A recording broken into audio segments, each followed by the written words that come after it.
what he's cutting, I would have expected that the CS would have come here to especially respond to the question that I had asked about members of parliament that left this August hours way back in the 1990s and their welfare, Mr. Speaker.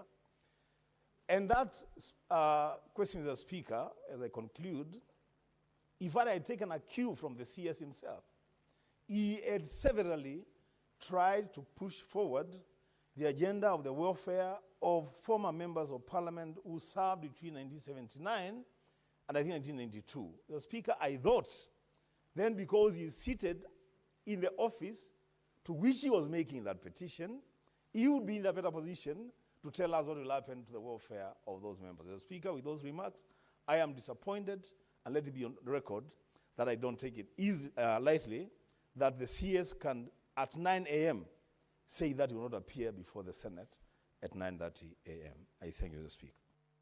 Yes, Senator Bone. Yes, Mr. Speaker, I'm equally concerned. I sit on the Senate Finance and Budget Committee, and the minister did the same thing to us yesterday, only that he was clever by a half, in the sense that his excuse was he was attending cabinet. And you can see he was not in cabinet. He was in a rally. If this parliament is not going to rise, let me tell you, what is happening in the broad-based government is not going to be any different with what we saw in the Grand Coalition. Once people who have been opposing each other come together, Mr. Speaker, in the executive, it is parliament that can call them to order. Mr. Speaker, allow me to say this. Colleagues, when we found ourselves where broad-based is starting to take us, Honorable Mother Karua, Honorable Mungatana, Honorable Kitobu Manyara, and myself, we took upon ourselves and created an opposition. Something must be done. This is arrogance of the highest level. Did you hear yesterday, my brother from Kitui, the day before, the minister saying, whereas in the last budget, the Jaramogi Hospital could only access 300 million from Professor Nyong, now that he is Minister for Finance, in this budget, the hospital will be given 3 billion shillings. Is that what we want to allow as the working of the Constitution? We must say no, so that we protect smaller communities, unlucky communities that do not have a minister. The minister of the national government at the Treasury is not the minister for any community, leave alone the Luo community. He must serve us equally.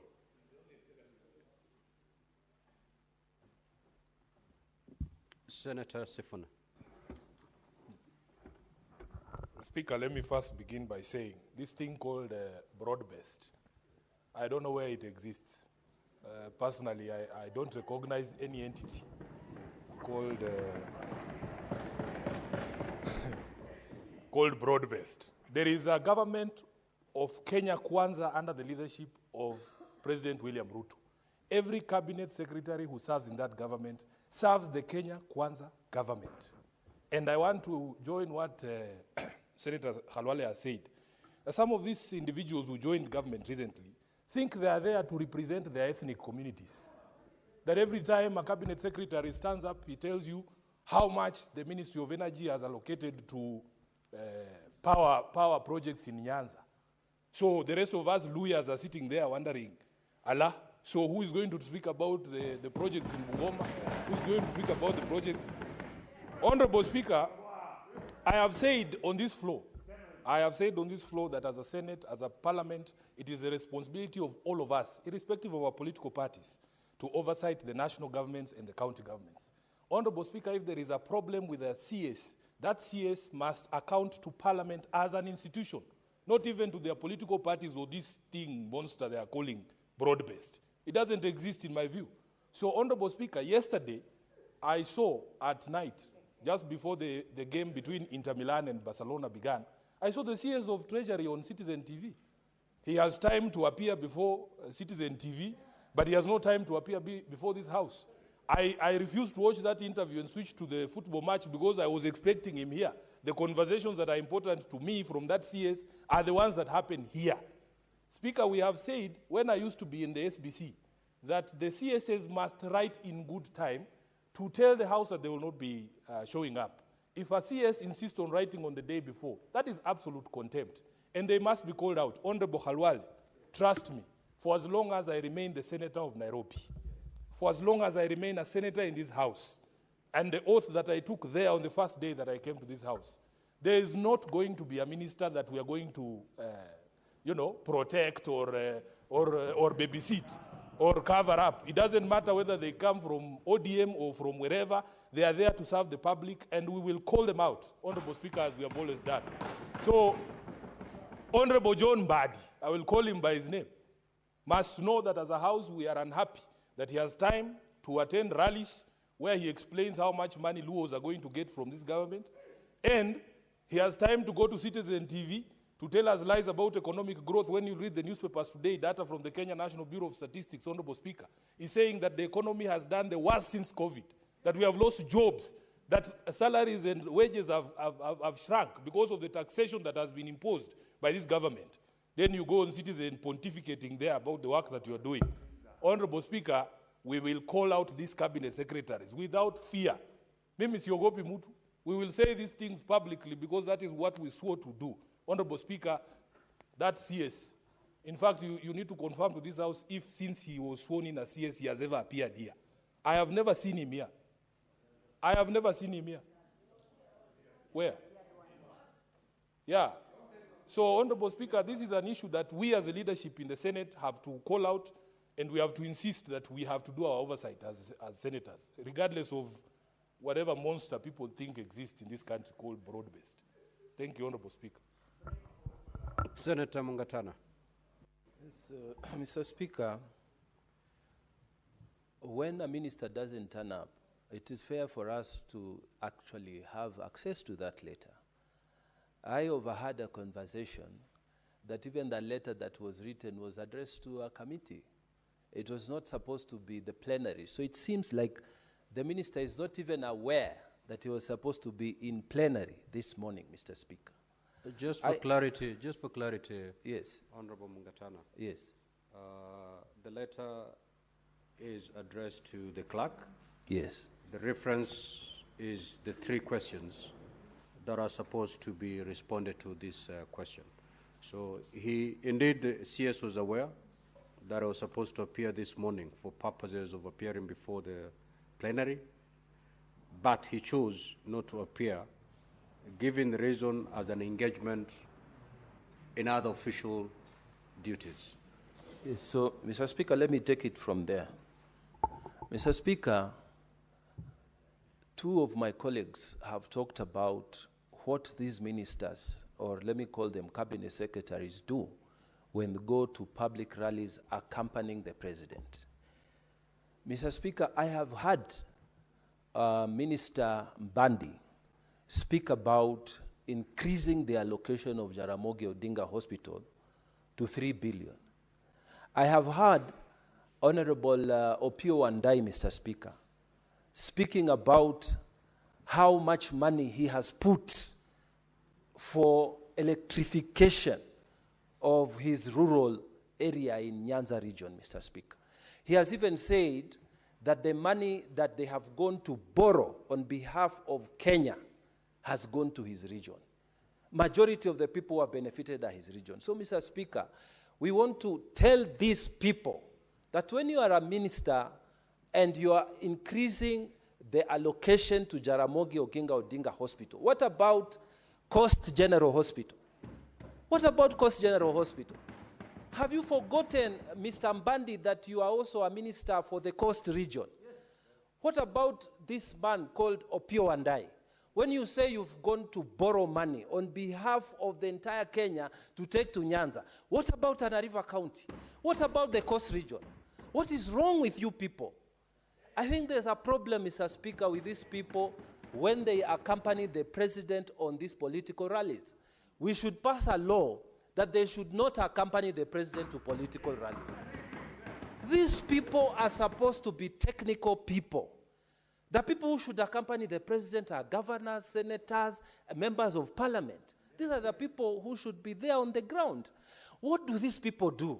And the fact is, whenever the president is not there, they don't go to those places. You don't see them doing official things. You don't see them opening the TVETs and doing this kind of thing. It is a high disrespect for this country to stand. We approved you as a cabinet minister for Kenya, and then you come and tell us about your rural projects. It is terrible, Mr. Speaker, and they must be called to order. And I pray the president watching this, he will call his ministers to order. They are supposed to serve the Republic of Kenya, not their rural constituencies, Mr. Speaker. It is wrong. What will happen to us? Tana River country has never had a cabinet secretary, has never had a cabinet minister since independence. So what do we do? What will happen to us, Mr. Speaker? Shame on these people, Mr. Speaker. Shame on them. Senator Fatuma Dulo.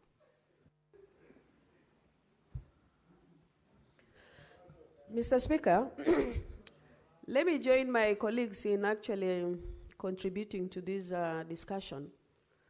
I remember yesterday in House Business we discussed this matter. And this letter didn't come yesterday. I put a question to you. What happens in the absence of these ministers appearing in the House? And actually there is a reason, Mr. Speaker, why we requested cabinet secretaries to appear on the floor of this House. We have other businesses also to do, Mr. Speaker. And I think as a House, and you said it on the floor of the House, Mr. Speaker, this is the time for action. We want to see that action. Because we cannot come in the morning here, running to the House, and the people who are supposed to appear and account for whatever they are doing for this country, they are giving excuses. So if it happens that we need to change standing orders, we must change and hold these ministers accountable. Mr. Speaker, to some extent, we can say that they can accompany the cabinet, the president, to account for what they are doing within their ministry. But the priority should be parliament. It's not that rally. Mr. Speaker, as a House, can we stop lamenting? If a cabinet secretary does not actually indicate that he's not going to be available 2-3 days before the sitting, then I think we should surcharge them. I thank you. Senator Wakoli of Fuller. Asante sana Mheshimiwa Spika kwa nafasi hii na kuwapa kongole maseneta ambao wamewafokea ama wamemfokea waziri wa fedha ambaye ameanza kuonyesha utovu wa nidhamu na mamlaka kuingia kichwani kwake kwa kukosa kuheshimu Senate kama chumba cha kuwakilisha raia. Mheshimiwa Spika, ningependa kujihusisha na matamshi ya Mheshimiwa Mungatana kwamba Kenya hii na kaunti 47, Kenya hii na zaidi ya maeneo bunge 290, Kenya hii na maeneo ya wadi zaidi ya 1000 na makabila yote yamo hapa nchini. Mheshimiwa Spika, iwapo mawaziri watakuwa naangalia maeneo yao na kutenga fedha za kuwatetea wao, hakuna haja wao kuleta stakabadhi za kupitishwa hapa Senate. Wawe wanaenda katika vijiji vyao wapitishe bajeti zao na watuachie sisi jumba la Senate na jumba la kitaifa kutetea wa Kenya. Mheshimiwa, ni dhahiri shairi kwamba hali si nzuri hapa Kenya. Na kila mara sisi ambao tuko mrengo wa serikali tunawatetea, tunatunga sheria, tunakaa hadi usiku wa manane kuhakikisha kwamba sheria tunazotunga zinaweza kuboresha maisha ya wananchi. Lakini hatuwezi kesha hivyo, alafu yule tumempa mamlaka na nafasi ya kuamrisha jinsi fedha zitatumwa anatupiga teke. Hatuwezi bembelezana hivyo, Mheshimiwa Spika. Na lazima tukubaliane, iwapo tuko sisi ambao tuko serikali tunafanya yale serikali inataka, na wale ambao wako katika serikali kufanya kazi hawaheshimu kazi zao, basi tukutane hapa. Siku watataka tuwasaidie, pia sisi tutakataa. tuone kama hizo fedha watapata. Juzi wamekuwa na turai hapa tupige kura ziende mashinani. Tulikubali kwamba tuko katika serikali. Lakini tuko katika serikali, wale tunatetea wanatudharau. Wanatuonyesha kiburi. Sasa tukubaliane, na mimi naomba viongozi katika mrengo wa serikali, siku ipo watakuja, watatuomba tupige kura, tupitishe miswada yao. Wacha tukatae, alafu tuone watatupigia makofi ama watatushurutisha. Mimi naongea kwa niaba ya watu wa Bungoma. Wametangaza kwamba wanapandisha hadhi hospitali ya Bungoma. Ni sawa, tumekubali. Lakini iwaje mtu anatangaza fedha za kwenda kwao na sisi wanatuambia tu tumepandisha? Kupandisha nini? Hata wale katika nyumba zao kiamka kuna vitu unapandisha. Serikali bendera hupandishwa. Sasa lazima watuambie kaunti hizi zote wamepandisha nini ili Mkenya afurahi kwamba tunaunga serikali mkono. Lakini upumbavu ambao tunaona Mheshimiwa Spika na kiburi na fedheha hatutakubali. Na naomba kama jumba la Senate amrishwe kuja hapa. Na huko kwetu akija kibwatabwata kitaumana. Sisi sio watoto. Sisi ni viongozi, tumepigiwa kura. Tunawaheshimu na wao pia watuheshimu. Njia ni mbili. Asante sana Mheshimiwa Spika. Now, honorable senators, we have the CS in charge of education with us. And he has about 7 questions to, we will be doing a lot of disservice if we eat into the time that the honorable CS would have used to respond to these questions. I've heard your frustrations, I've heard your disappointments, I've heard your concerns, and honorable senators, indeed, this letter is contemptuous. It does not even indicate the reason why the CS is not present. And if you read Standing Order 51D, it clearly states that if a CS fails to appear for no good reason, then a censure motion can ensue.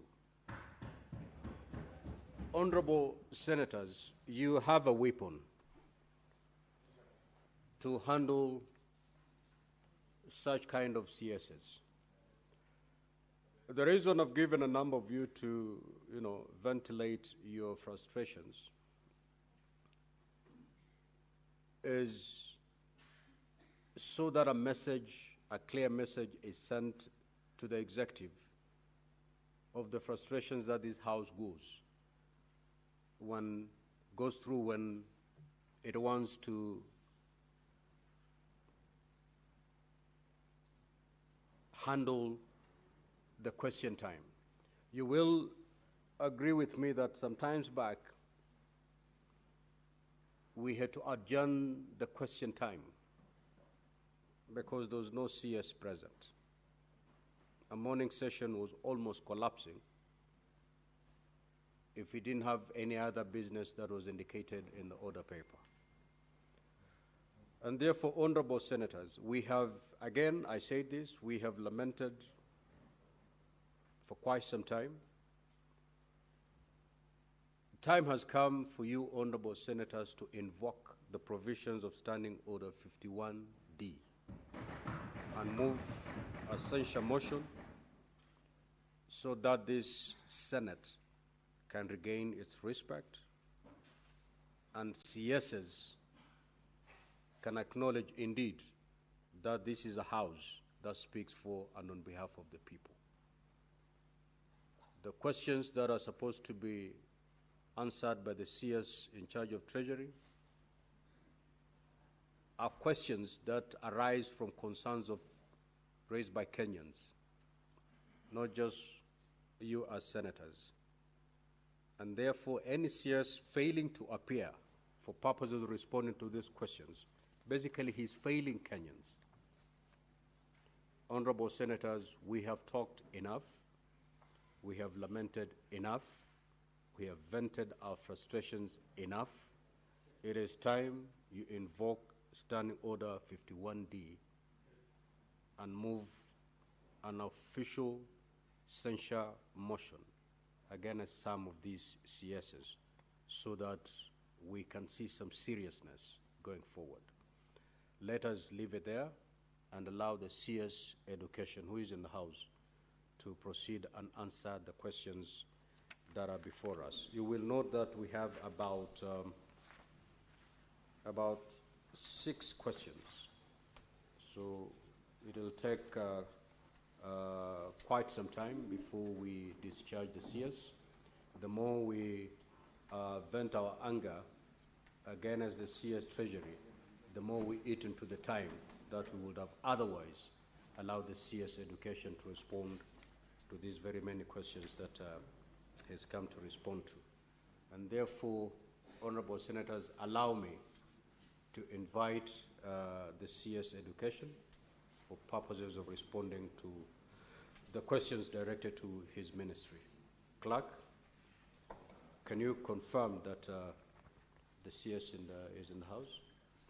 Honorable CS, welcome to the Senate. You've had anger and frustrations, though not directed to you, but that is a warning that next you're invited here, please appear so that this anger is not directed to you. Beyond this anger, there's a deadly weapon that the honorable senators, when they elect to use it, may be detrimental to some careers of some of the CSs, because once you are censured, then that's a very big dent in your career. So I hope, honorable CS, you will continue with the good work and you'll continue respecting this House as and when you're called upon to come and respond to these questions. We will start with question number 052. That is a question by the Honorable Senator Catherine Muma. Kindly, Honorable Senator, you may proceed to ask the question. Thank you, Honorable Speaker, for the opportunity to ask this question, and welcome to the Senate CS for Education. I have 3 questions.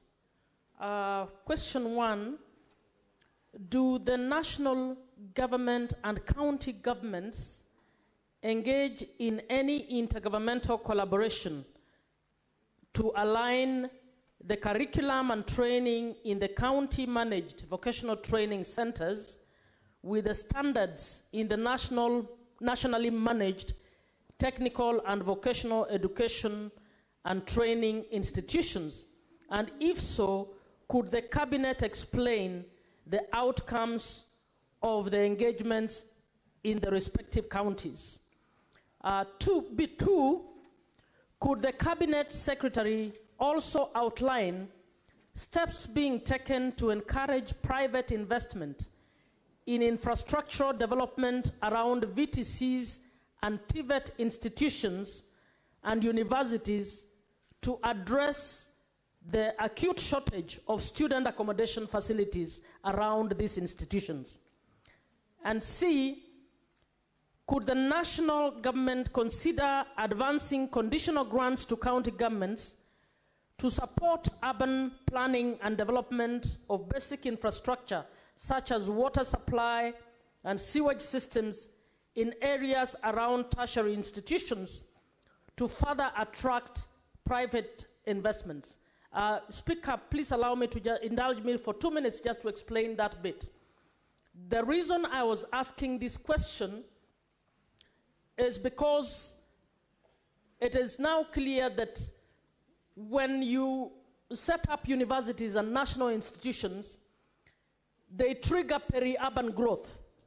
I was a chair of Sigalagala National Polytechnic, and when I was the first chair when it was formed as National Polytechnic, and it rose from a learners population of 2,900 to 13,500 by the time I left. And anybody passing Sigalagala can see it has so much population, but there was no intergovernmental conversation around growing Sigalagala as a peri-urban area.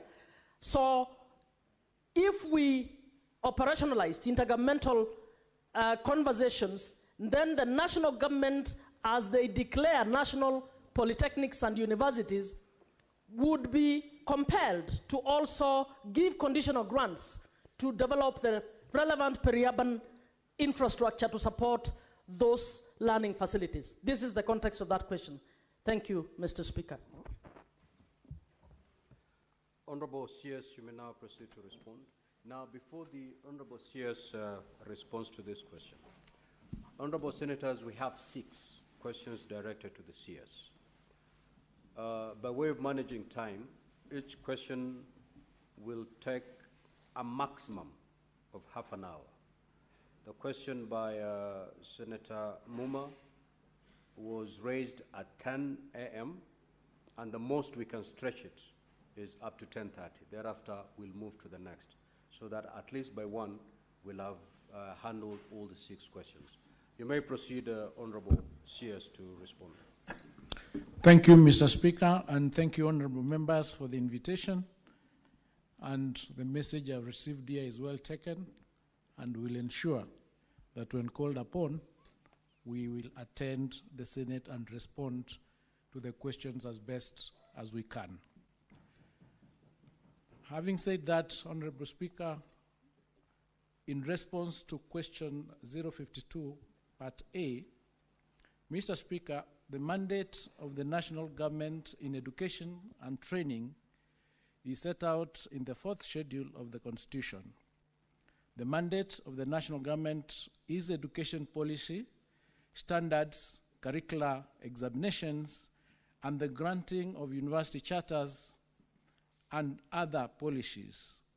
The national government also has the responsibility over tertiary educational institutions and other institutions of research and higher learning, and primary schools, special education institutions, secondary schools, and special education institutions as well that I've indicated.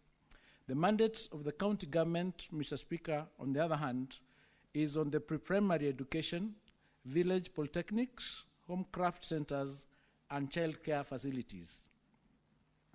In the national government, Mr. Speaker, the Ministry of Education, through the State Department for Technical, Vocational Education and Training, is responsible for education and training policies on examinations, assessments, and certification, including quality assurance in TVETs.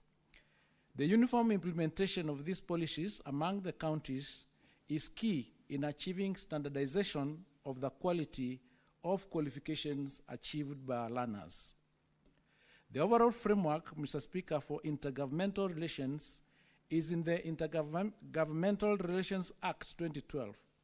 The Act provides a framework for consultation and cooperation between the national and county governments amongst county governments.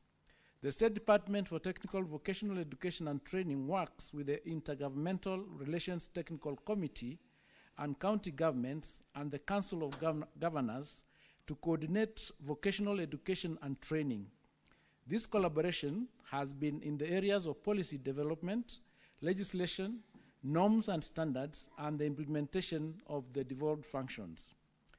It's critical to note, Mr. Speaker, that for purposes of this coordination, the State Department for TVET has full-fledged directorate known as the Directorate of Vocational Education and Training, whose primary mandate is to provide the linkage and coordination with the county governments in the areas of policy coordination.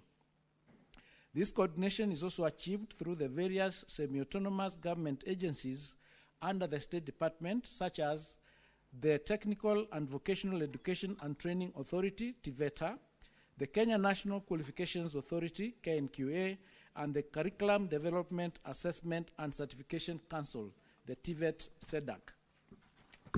Mr. Speaker, TVETA undertakes the registration of TVETs, including vocational training centers, and the registration of trainers.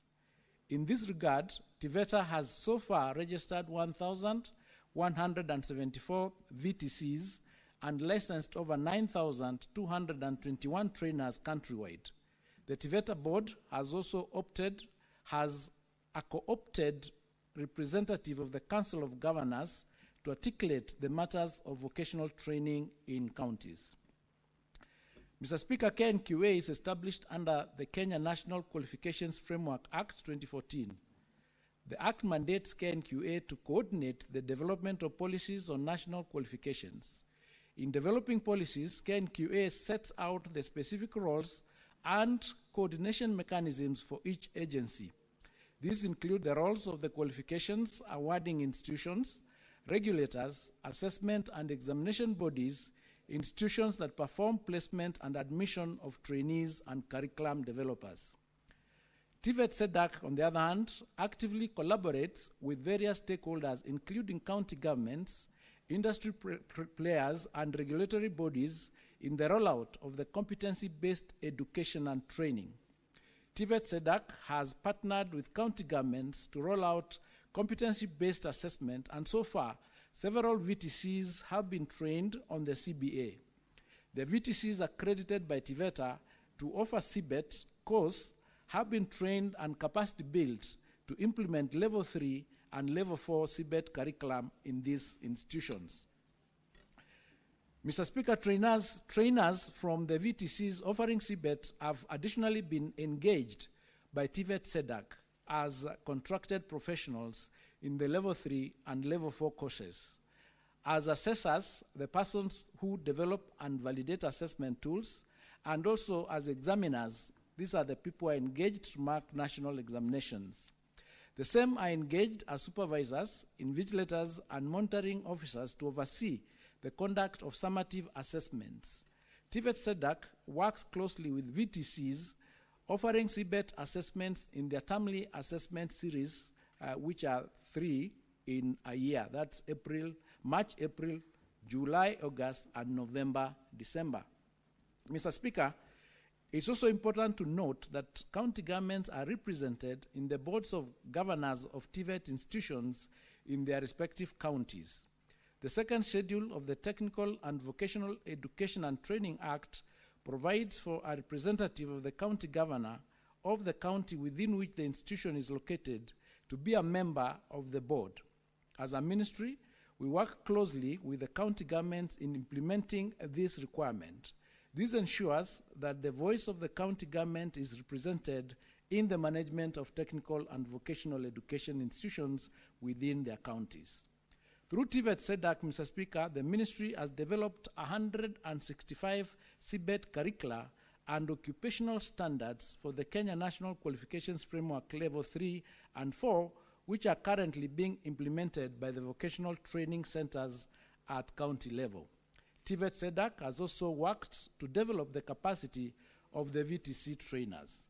The counties that have so far benefited from this are indicated as follows. Bungoma, we have a number of people trained, 254. Trans Nzoia, 133. Kirinyaga, 142. Nairobi, 23. Laikipia, 53. Bomet, 98. Machakos, 72. TVETA has engaged with the county government and other stakeholders in the development of TVETs in the following ways. Number one, the authority has developed services through the establishment of 4 regional offices, Coast, North Rift, Western, and Mount Kenya regions. They have co-opted a representative from the Council of Governors to the TVETA board to articulate issues of vocational training. There has been organized 2 regional stakeholder fora annually to share quality assurance reports with VTC managers and county directors of vocational training. Periodic training of VTC trainers and managers on quality assurance and governance issues. TVETA trains 400 trainers in internal quality assurance annually.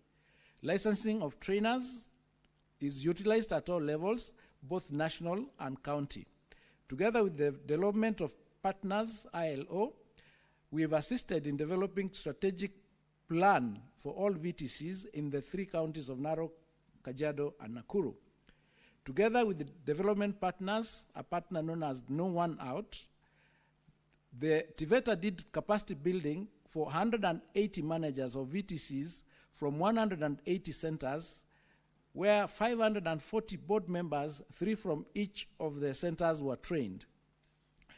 They have conducted periodic quality audits in vocational training centers to ensure compliance and provide advice on continuous improvement. There has been an engagement of county government as the stakeholders during these standard developments. These include guidelines and standards on CBET, recognition of prior learning policies, trainers' qualification framework, national polytechnics requirements and guidelines, open distance e-learning known as ODEL, centers of excellence, CBET assessment centers, competency-based assessment tools, recognition and equation of TVET qualifications, and industrial attachment. Mr. Speaker, to the second part of that question, Mr. Speaker, there are 1,156 vocational training centers across all the 47 counties in Kenya, with a total enrollment of 141,157 trainees. These institutions are strategically located in villages, ensuring that youth can conveniently access skills training while residing at home. However, recognizing the needs of trainees from far-flung areas, some VTCs, particularly those situated in the arid and semi-arid lands and urban centers, have established accommodation facilities. These facilities help bridge the gap for learners who would otherwise face challenges in accessing training due to distance. As a ministry, we also explore ways to enhance student accommodation in VTCs, particularly in areas where demand exceeds available facilities. Mr. Speaker, the government, in collaboration with development partners such as the African Development Bank and the Germany Development Bank, KfW, is actively investing in the infrastructural development of tertiary institutions. Additionally, funding is being sourced from the National Government Constituency Development Fund and contributions from local communities surrounding these institutions. To further address the shortage of student accommodation in tertiary institutions, the government is engaging private investors through a structured public-private partnership processes. Through this, the government encourages potential investors with interest in developing accommodation facilities within tertiary institutions to make such investments. We have taken measures such as encouraging institutions with land to enter into collaborative partnerships with private investors, through which the private investors develop accommodation facilities for use by students. Part 3 of that question, Mr. Speaker, it is indeed true that conditional grants offer both levels of government the opportunity to fund under-resourced services or infrastructure such as water supply and sewerage systems. Water and sanitation are a devolved function, yes, Mr. Speaker. Noting how important these services are to the effective functioning of TVET institutions, we are committed to work together with specific county governments to seek conditional grants that will support them. This will be especially key in areas around universities and TVETs with high student enrollment that has placed pressure on existing resources. I submit, Mr. Speaker. Any supplementary questions? Senator Muma. Yes, I have, Honorable Speaker. Honorable Speaker, could the Minister indicate whether the Ministry of Education has any collaborative working relations with the Housing Department at the national level to secure part of the housing development units for tertiary institutions to provide accommodation for students, given that these are the most vulnerable individuals who need housing? Secondly, does the ministry have a record of the number of students taken up, those who are not taken up by the universities? How many are taken up by VCTs and TVET institutions? Do you have the percentage so that we are able to account to Kenyans how much we are absorbing or providing some kind of skills training to the high percentage of learners who do not make it to university? Honorable Sears.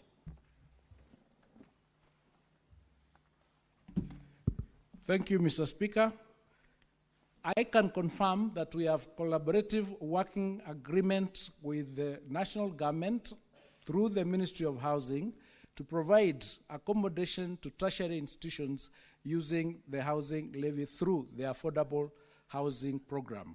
Indeed, this last month, there has been an advertisement of a number of housing accommodation units to our tertiary and VTCs. I don't have the exact number here, but we are working with them, and we've agreed on the part of housing that they'll assist in providing hostels from that fund to our institutions, including universities and also tertiary institutions, including TVETs.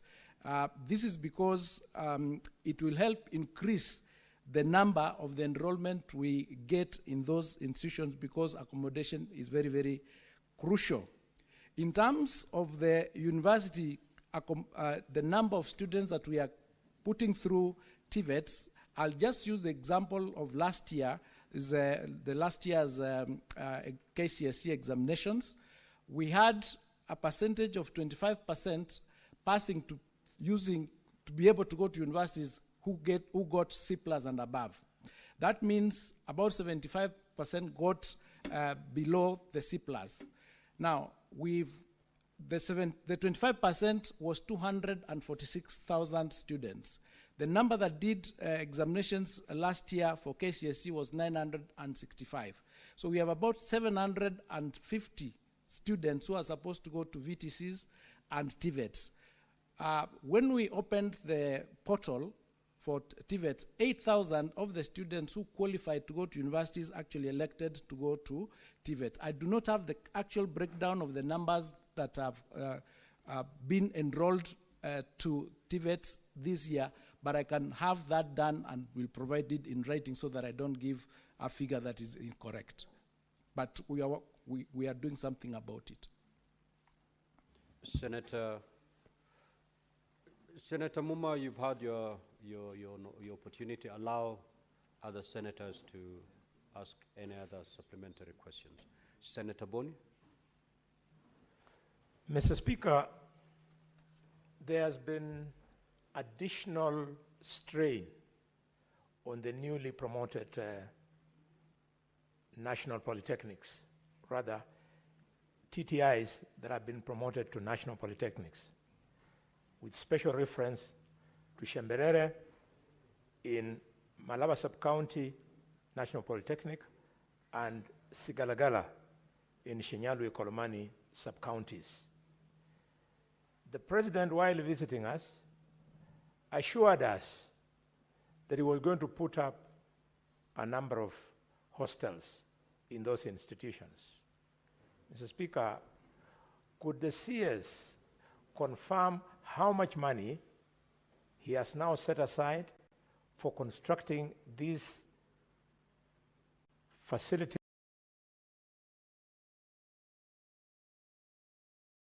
directed by the president in those two institutions, and when is the construction going to commence? And could you reassure our students that the other areas of need, like lack of where the children can play, you go to Shemberere, we have thousands of children, they just walk up and side the road, up and down, they have nowhere to play. Same to Shikalagala, they end up going to Hayeka Market and Kambia Mwanza to take alcohol in the afternoon instead of being involved in sports. How much investment are you putting in expanding sporting areas of those two institutions? Thank you, Mr. Speaker, sir. Honorable CS, you've noted down those questions. You'll take more, then you can respond at a go. Senator Agnes Mudama.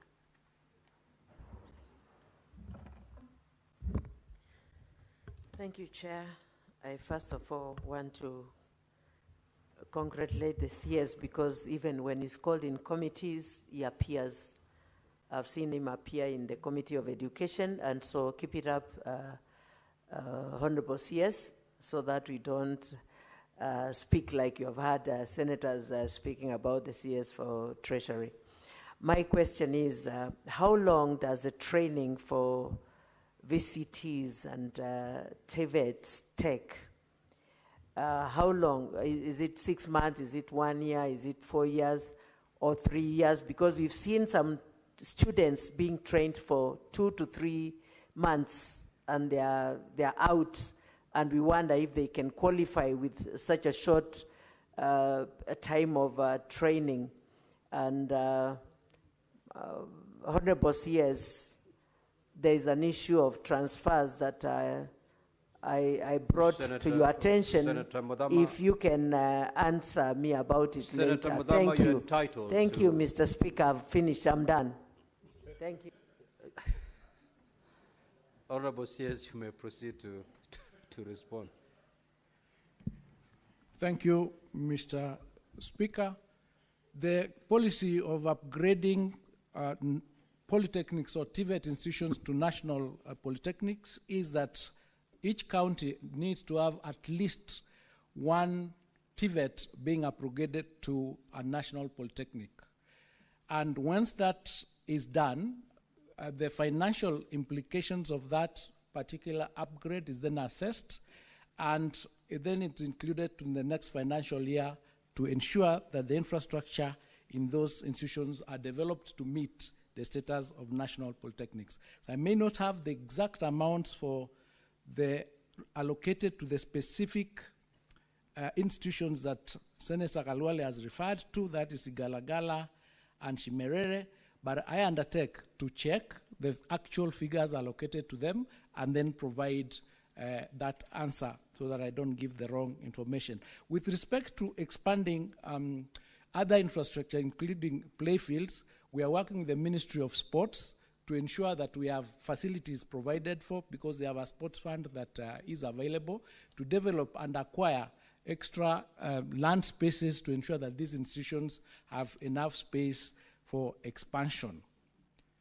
Senator Mudama's question, what happens in TVET institutions is that the students, the trainees graduate using specific stages.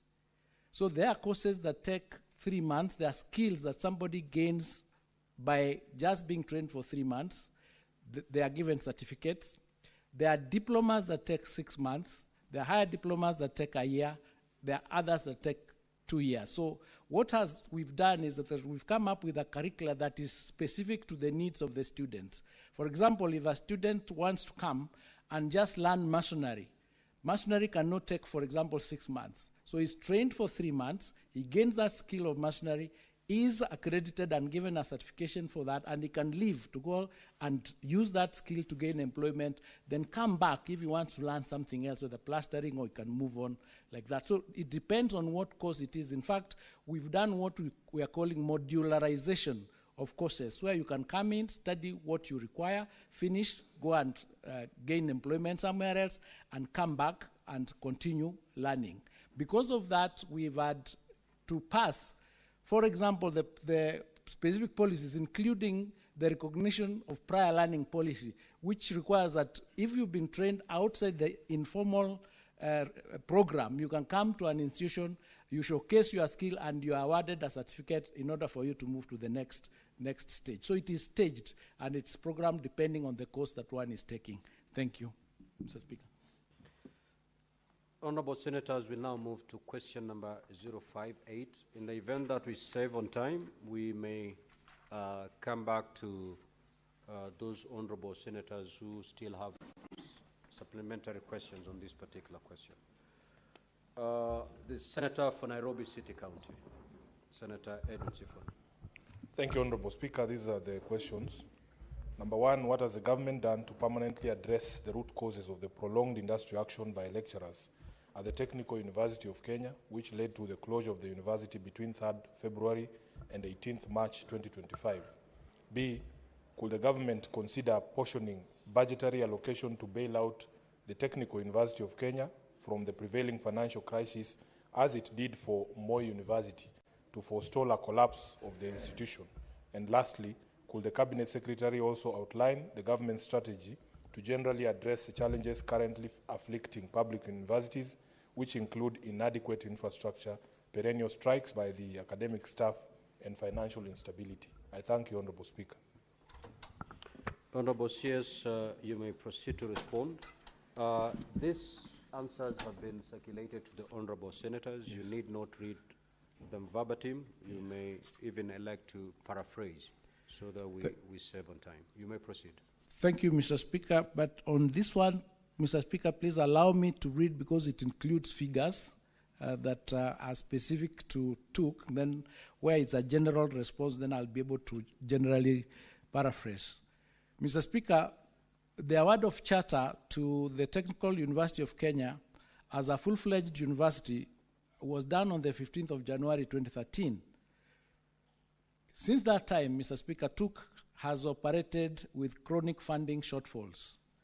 The monthly revenue is approximately 207 million, including 63 million that is given to them through capitation.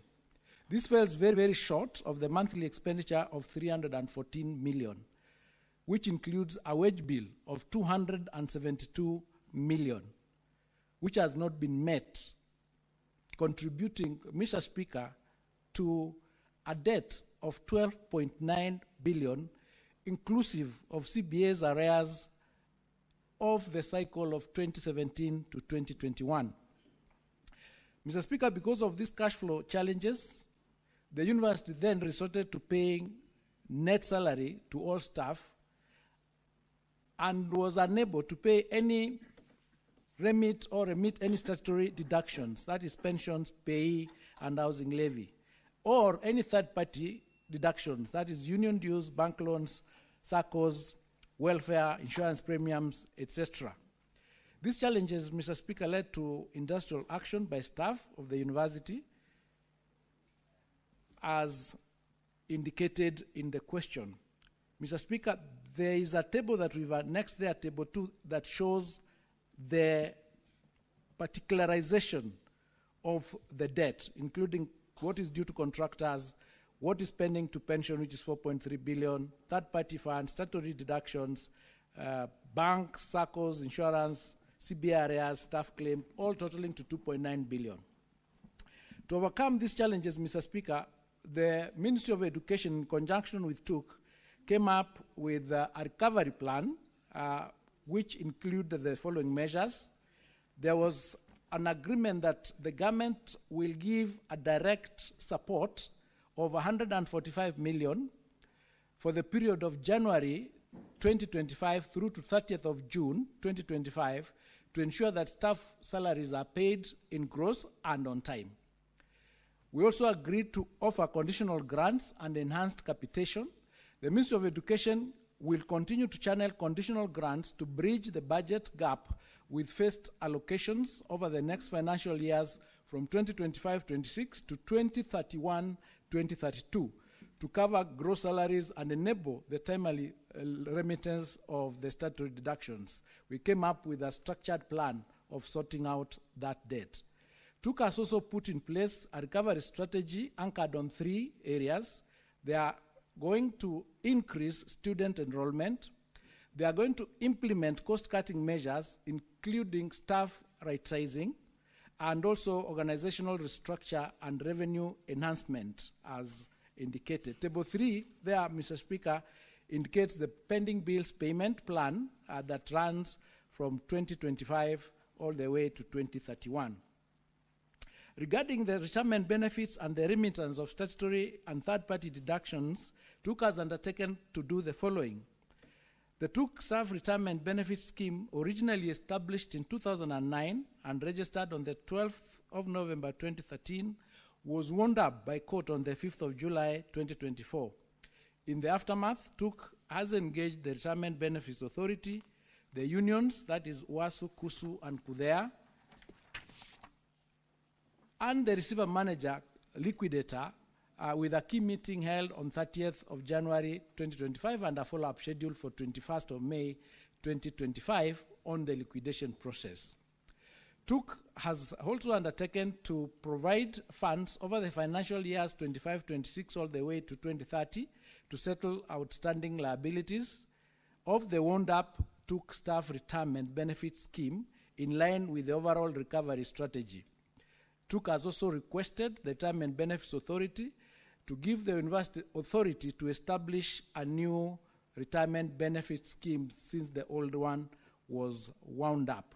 That would enable to ensure that the future financial deductions have a place to be utilized and for members who retire to get their benefits. Mr. Speaker, to the second part of that question, the government is committed to bailing out the Technical University of Kenya from the financial crisis, which, as I've indicated, started from day one. The government is committed to provide a net payroll support of 145 million, as I've indicated, for the period of January 2025 to 30th of June 2025. Thereafter, the support will be anchored in the budget of 2025-26 all the way to 2031-32. This will cover gross salaries and enable the timely remittance of statutory deductions. Part 3 of that question, Mr. Speaker, the university subsector, as we all know, has faced various challenges in recent times, largely occasioned by financial difficulties, leading them to be, a number of them being declared technically insolvent. Indeed, as you'd recall, the university's Academic Staff Union and the Kenya University Staff Union, KUSU, issued strike notices in September and wanted to proceed to actual strike in October. The main issues that were raised were non-implementation of their 2017-2021 collective bargaining agreements and the delay in the conclusion of the 2021-2025 CBA. Key issues included the demand for basic salary increment by between 7% to 14%, the harmonization of allowances across universities, and the provision of car and mortgage scheme loans. Following negotiations, Mr. Speaker, the parties under the leadership of the Ministry of Education came up with a return-to-work formula, which was signed on the 26th of September 2024.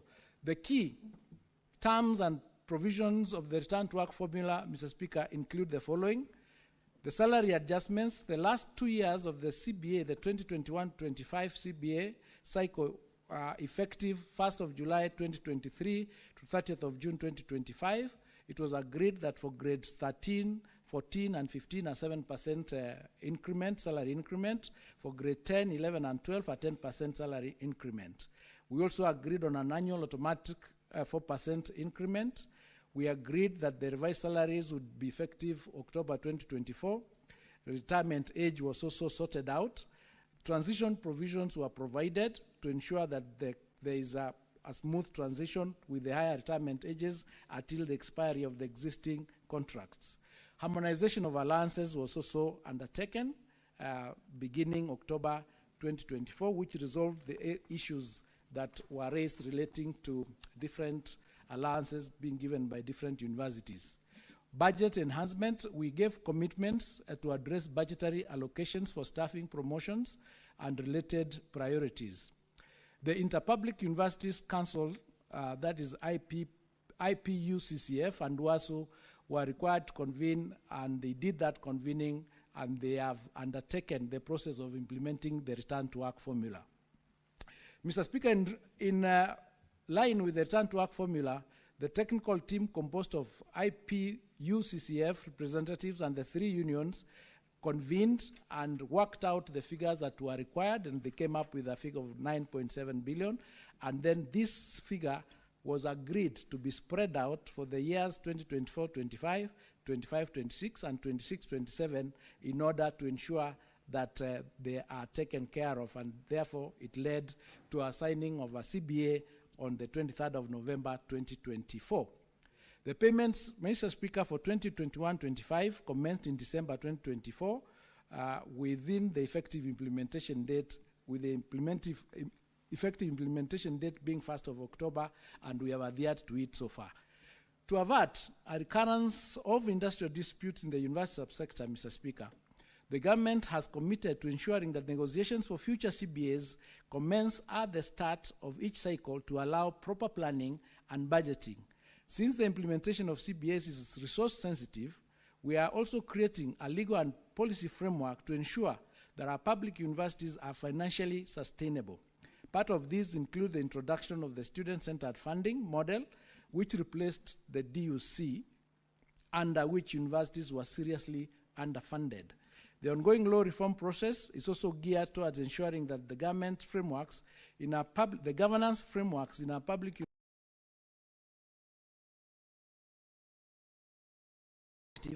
efficient, transparent, and account to prudent use of university resources. We have also instructed our public universities to address staff issues as and when they arise, instead of overlooking them until they assume crisis proportions. Overall, Mr. Speaker, the measures to improve governance and sustainable financing at our public universities will also support the enhancement of infrastructure in our public universities. We have also encouraged our universities to work on alternative resource mobilization initiatives in order to minimize reliance on exchequer. I submit, Mr. Speaker. Honorable Senator from Nairobi County, do you have any supplementary questions? Speaker, indeed, I do have one supplementary question, but before I ask that supplementary question, I just need some clarity on the answer that has been provided by the CS. Honorable CS, you have said that you are supplying a net payroll support of 145 million, knowing that the monthly wage bill for the institution is 272 million per month. Can you clarify to me whether this 145 that you say is for the period January 2025 to 30th June 2025 is a monthly support of 145, or the 145 is for those 3 months, which would be a drop in the ocean when you compare with the monthly wage bill? Secondly, there's a mention of conditional grants that you say will bridge the budget gap. Unfortunately, you have not provided any figures, CS.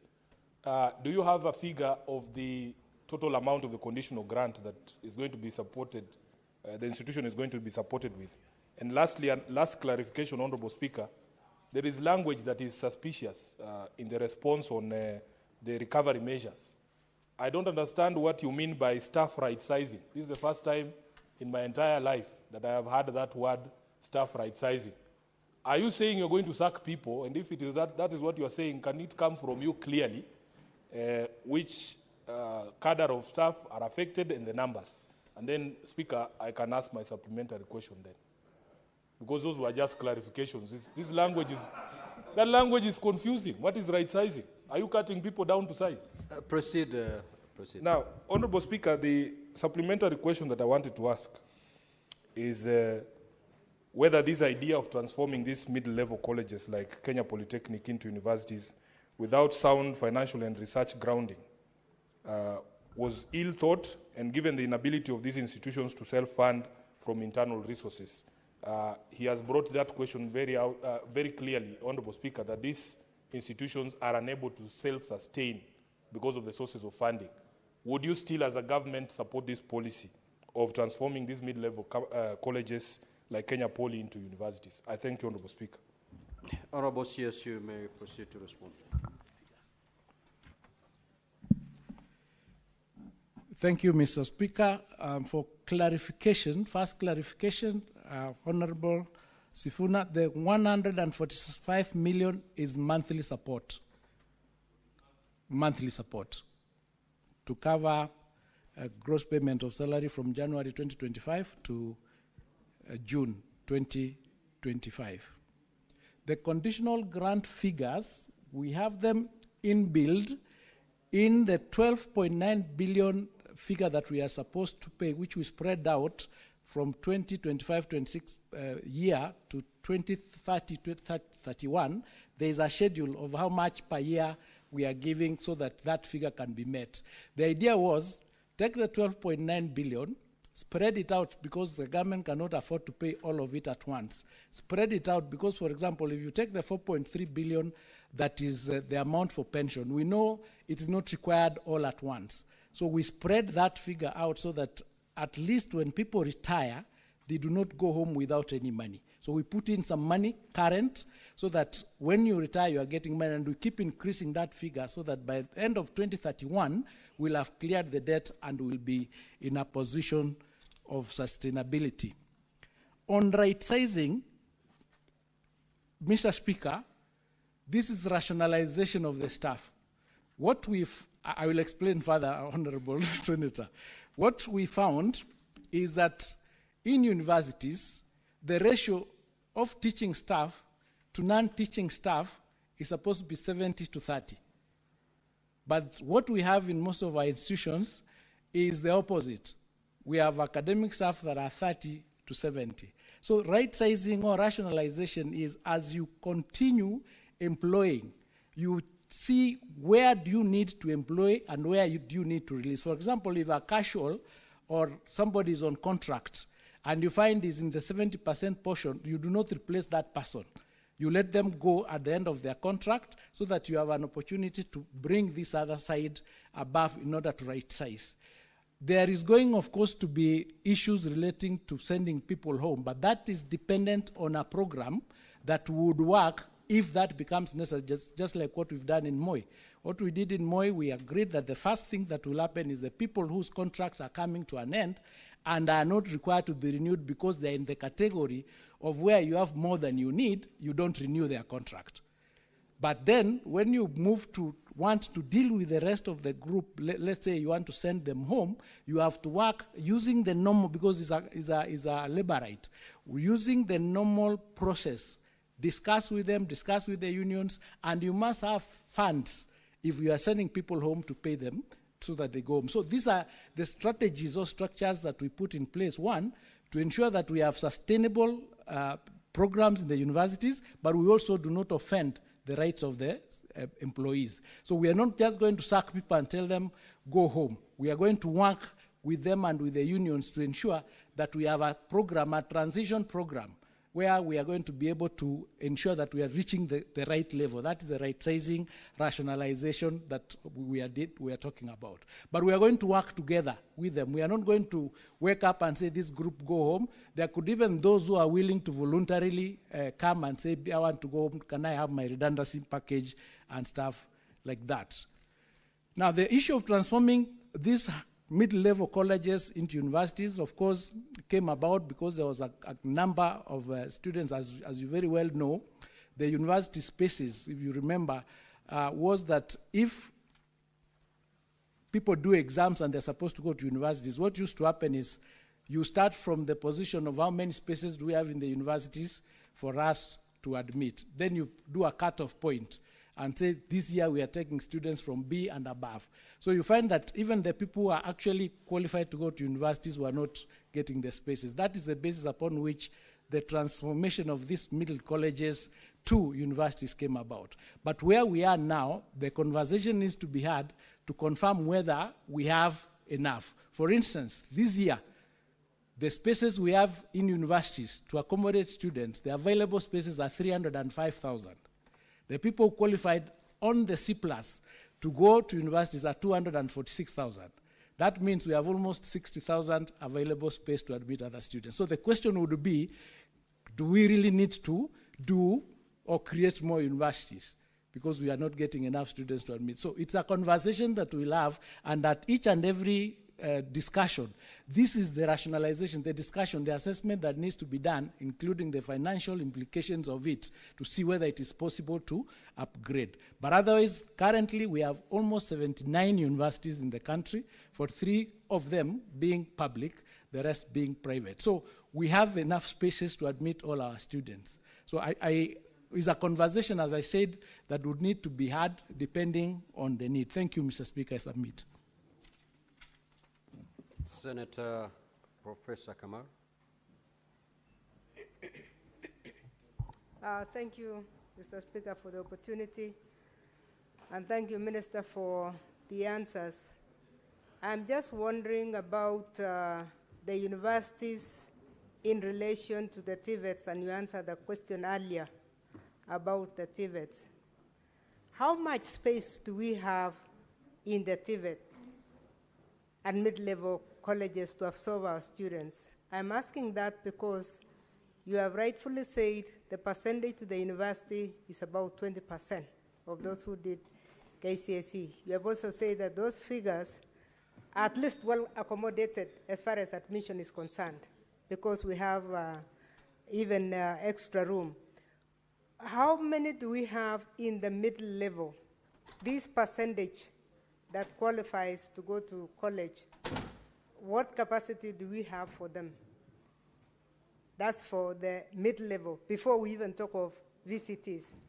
I know since you are a minister of both basic and higher education, we also have students who were offloaded in class 8, who couldn't go to secondary school because the spaces in secondary school were less than the spaces, the output that came out of primary schools. What plans does the ministry have to make sure that we don't offload our children actually to the streets? Because they are either somewhere or they are nowhere, and we will find them out there in the streets. Thank you, Mr. Speaker. Honorable CS, just note down the question. Senator Eddy.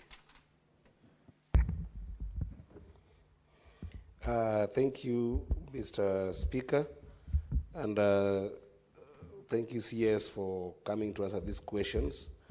Honorable Speaker, my supplementary question is on question number 58C, that the Senator of Nairobi had sought to understand the government strategy on generally addressing the issues and the challenges currently affecting public universities, particularly by perennial strikes by academic staff. My question to the CS is, Bona CS, is there a specific remedy or a variety of remedies that you've put in place to deal with the disadvantage that students get with these strikes, and particularly where sometimes they're not concerned? A particular case in example is the rampant cases of late or delayed schooling.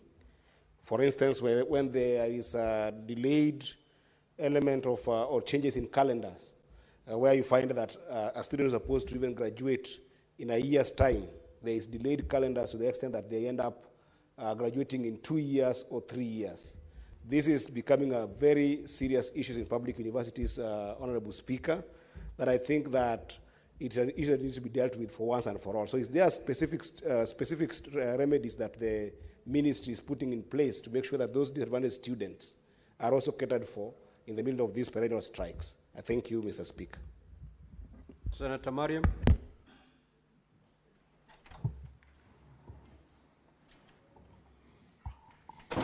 Thank you, Mr. Speaker, for giving me this opportunity.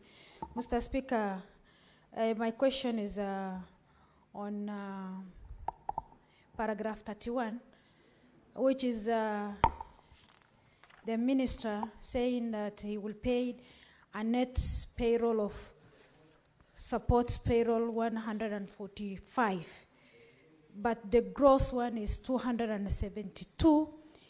So there is what you call avoidable expenditure, which if you have not remitted the statutory deduction on time, there is interest per month. So how will the minister take care of the interest? Thank you. Senator Onyonka.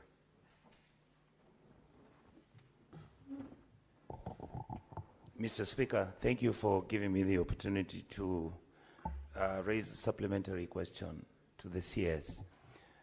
CS, first of all, I want to welcome you as my CS because we come from the same county, but professionally I'm happy. I'm declaring my interest, Mr. Speaker. The question I wanted to ask CS is that given the fact that you realize we are having a challenge on the housing problem within these institutions, has the ministry done an audit to find out, for example, how many hostels do all our TVETs need? And most probably, I'm sure CS, you know, even all our universities have no housing facilities or hostels. What is the most probable resolution or solution would you offer this country in terms of either systematically spread out over a period of time so that we can then solve the issue of the deficit of all our universities and technical vocational training institutes where our children, young children, have no places to stay. And I'm sure, like you heard Honorable Boni Halwala state, that even when these young men and women are going for this training, these untoward issues of alcohol abuse and social dysfunction, if we had hostels which are managed properly and were observing the law, we would actually make our children are responsible and they worked hard. Thank you, Mr. Speaker. Senator Gataya. Senator Mofire. Thank you, Honorable Speaker. My question is written to the predecessor to the current minister. Came here and I had the same question. There is this school called Kamutwado Primary School, which was allocated 20 million. 2 million was advanced. That was 2019-2020 financial year. And up to now, that school has not gotten the balance of 80 million. That is 2019-2020 financial year. The predecessor, Honorable Machogu, the CS Machogu, had promised to give them balance. I don't know whether in your archives you have that information, Honorable Waziri. There is also the Tharaka Technical College, which the community and the board would want it elevated to the National Polytechnic, because that is the only technical that serves quite a very huge population, the entire lower part of Eastern Province and some part of Kambani and some part of Maua. So the community and the board would request that technical be upgraded to the National Polytechnic to serve the intended purpose. Thank you, Honorable Speaker. Senator Boni. Mr. Speaker, thank you. CS, let's admit it. From your table here, the school needs 12.9 billion shillings in pending bills. And CS, you want to give them 145 million per month for 6 months. That is a total of 870 million shillings. In view of the paltry 207 million that they are able to generate on their own, let's admit it, the college is insolvent.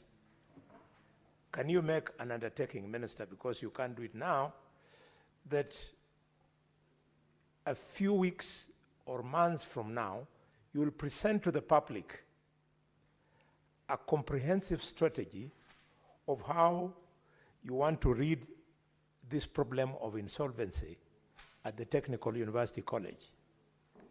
Having said that, allow me to make a passing remark, briefly, Speaker, that the government must do something so that you talk to parents that it is not a must that every child gets a university degree. The courses that were being offered by the Kenya Polytechnic that was converted were equally competitive in the job market. Thank you, Mr. Speaker. Honorable CS, you may now proceed to respond.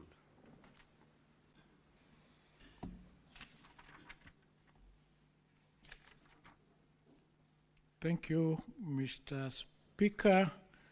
To Professor Kamar's question, how much space we have in the mid-level colleges. Mr. Speaker, we are spaces available to almost 1 million in TVETs. This is because of the structure of the programs that are offered. As I indicated, we have modularized those programs, and so students can come in and out. And remember, when TVETs were formed, they were supposed to absorb the students who are not going to universities.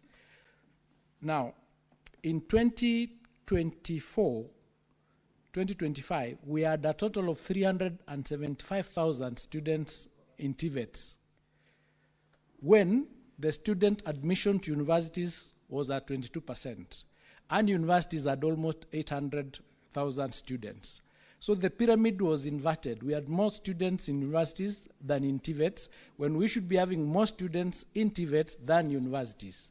So we started a program of increasing the enrollment of these students, and we targeted even above 1 million. When we started in January this year, we've raised the enrollment from 375,000 to almost 700,000 as we speak. And they are all in college, and we do admissions in January, we do admissions in May, we do admissions ongoing every quarter. So there is enough space to admit the students in our institutions, both TVET and VTCs, those ones who do not go to universities. And to Senator Boni Kalole's recommendation, it is true that some of the courses, because even now universities have a TVET institution within them, so that you have students who go to a university but they go to the TVET in the university, meaning that these are now courses that we can agree that we need to absorb our students into those universities. And that goes to answer the question of, we have a number of our students or young people between the age of 18 and 35 who are neither in formal school or in formal employment. So they are the ones that are out here, which the TVETs is supposed to absorb and remove them from the streets so that we can skill them to be able to play a role in the economy, so that we have plumbers, we have electricians, we have engineers.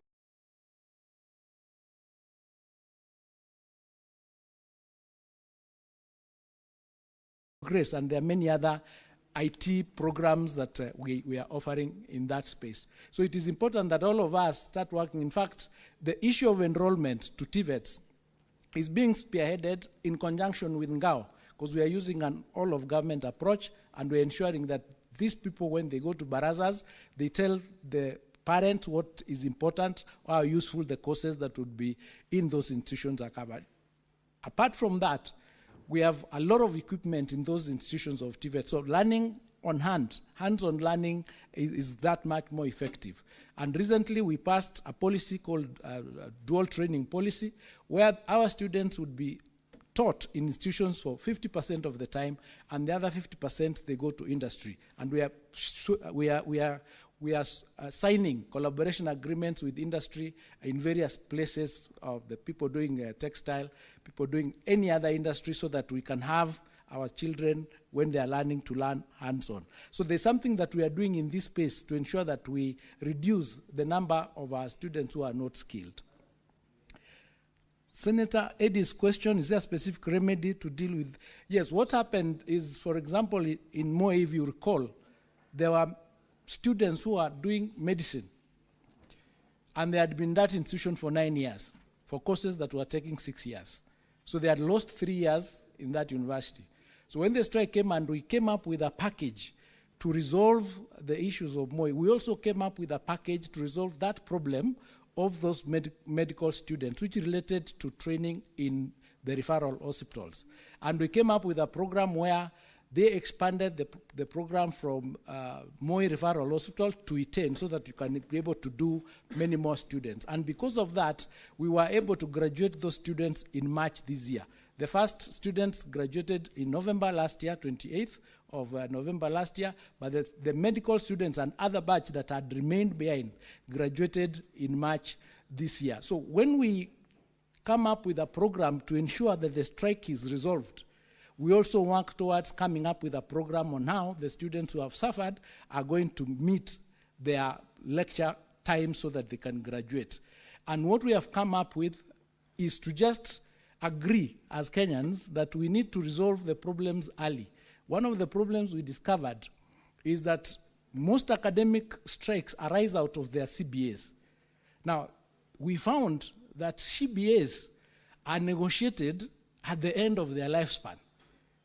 Now, when you negotiate a CBA at the end of its lifespan, it means you've not budgeted for it, there's no predictability, you are not aware of what was required, and we've insisted that going forward, the CBAs should be negotiated at the beginning of their lifespan, so that we know this is the amount of money we'll need to afford.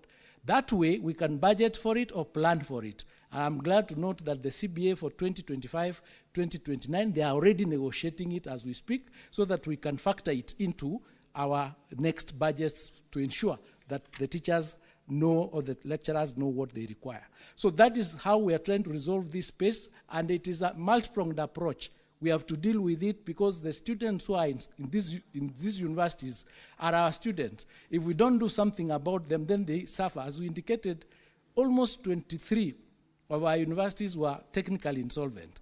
If we carried through the insolvency and said these ones are dead, let them go, we'd be having a number of our students not having spaces to go. So we had to make a decision, a hard decision on what we do so that we keep these universities floating, as well as ensure that our students have, they can be able to get their education and graduate. On the question of the interest on the 145 million, what we are doing is negotiate with the institutions. For example, payee is remitted to KRA. So when you don't remit, there is penalty and there is interest. So what we are doing is negotiate with them that let's pay the principal and the interest and penalties is removed, and we have a payment plan that runs several years to be able to bring it up to standard. That's what we are doing with the issue of interest and penalties. The challenges in housing, the ministry has not undertaken an audit of all the universities on the housing that they require, but each university has undertaken their own assessment of the percentage of the universities of the student hostels that they require. And I'm glad to report that because universities are independent institutions under their charter, some of them have done very well. For example, Maseno has done an assessment of how many student hostels they have, and they keep building these hostels every year, including having the capacity to go into the market and getting loan facilities to build the facilities as they continue clearing the loan, and they are doing that. In the cooperative university where we were the other day, and I'm happy to note that recently we were able to enthrone the youngest chancellor in the country, a 36-year-old young man who is working for an international bank. And so these are some of the changes that we are doing to ensure that we get support from various partners. And in that institution, they already signed an agreement, a partnership, an MOU, to have an investor build 7,000 units of their 10,000 students that they have. So each individual university is working towards ensuring that they resolve the housing problem. But also we are working with the Ministry of Housing under the housing levy to ensure that they can assist us in building the hostels, and we've signed quite a number of agreements with them, and some of the construction of the units have begun. Senator Mofa's issue is specific to some school. I will check. Excuse me. I didn't get the name of the school. The name? Kaputwando. Araka constituency. That is Kalangachiri location. Let me undertake to counter-check that information. I have my Director General here, he's taken the notes, and will specifically respond to you. But as you know, in the last 2 years, there has not been any infrastructural funds in the budget. So we were not able to do any support to any institutions on the infrastructure portion. But this year, we put in a portion of infrastructure, and I'm hoping that we'll cover a good number of the requests and the requisitions that are in place. That, of course, would go to any other that is pending, and we are working on that, including presidential directives that are normally given. On the technical college, Mr. Speaker, there is a specific criteria that is used for us to be able to confirm that a particular TVET institution is ripe for upgrading to national. So once the requisition is made, there is a team that visits the institution and comes up with the report, and based on that report, a CAB memo is then prepared, then we proceed and ensure that it's upgraded. Once you meet the criteria, that includes land space, it includes the number of students that you have, and other, then we'll be able to resolve that. So our team can pay a visit once the request is made, and once we confirm, we'll be able to sort that out and see whether it meets the requirements. On the 145 million to Senator Kalwale's question, the 145 million was support just to the salary, because TUK has only been paying net salary. So we decided let's give them a grant of 145 million for 6 months, January to June, so that those 6 months the staff can be paid their gross salary. The 12.9 billion debt we have put a strategic plan in it, and it is stipulated on table number 3 on how we are going to clear it. What we did is we spread that out over the years so that for each portion, for each area, for example, contractors and general creditors, the pending bills are 360 million. So for the year 2025-26, they would be paid 17 million. Then the next payment to them would have been the year 2028-29. So we spread it out. We spread the whole of 12.9 billion over a longer period so that the government can be giving money in each budget year, financial year, so that by 2031 it is cleared as we sort out these other issues that are there. So we have a plan to ensure that we do not allow any of our universities to go down. We have done this for TUK. We've also done it for MOI. It's the same thing. MOI goes all the way to 2028. And that is how we are resolving this particular problem. But over and above that, we are also resolving governance issues, which we discovered is one of the biggest threats to our universities, and also issues relating to them, the universities, not doing enough in research and their niche, so that they can be able to generate more in their A, so that we are able to support our budget in those institutions. Thank you. I submit, Mr. Speaker. We'll now proceed to question number 060 by the Honorable Senator George Mbugua. Thank you, Mr. Speaker. And I rise to ask question number 60. Part A. Could the Cabinet Secretary provide data on the enrollment of children with hearing impairment in pre-primary and in grades 1, 2, and 3 of lower primary across special schools, integrated special units, and regular mainstream schools from 2022 to date? And B, could the Cabinet Secretary provide an overview of the government's policy on integration of learners with hearing impairment in pre-primary and lower primary education, including details on the measures in place to ensure that the learners receive adequate support and consideration in the mainstream education setting? And C, what is the Ministry's position on the placement of these learners in pre-primary and lower primary boarding schools? And could the Cabinet Secretary outline any specific guidelines or recommendations from the Ministry addressing the matter? And lastly, what provisions and resources does the government provide to support the education of these learners in pre-primary and lower primary without necessitating their placement in boarding schools? And could the Cabinet Secretary also state the actions being taken to assure parents that boarding schools are not the only viable option for these learners? Thank you, Mr. Speaker. Honorable CS, you may now proceed to respond.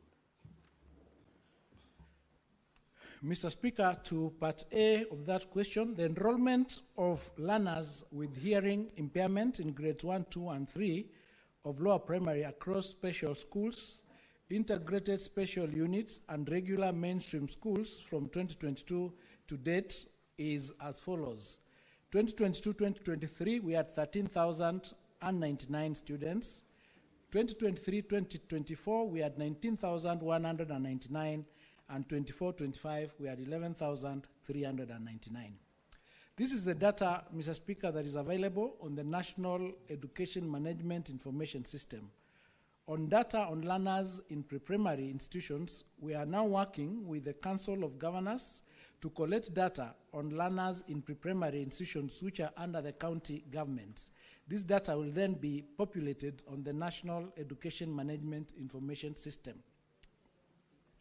The main policy, Mr. Speaker, that's question number 2, on special needs education in Kenya is in the sector policy for learners and trainees with disability 2018.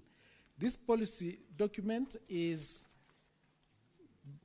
provides a key provision of the Constitution under Article 53(1)(b) of the Constitution that provides that every child has a right to free and compulsory basic education.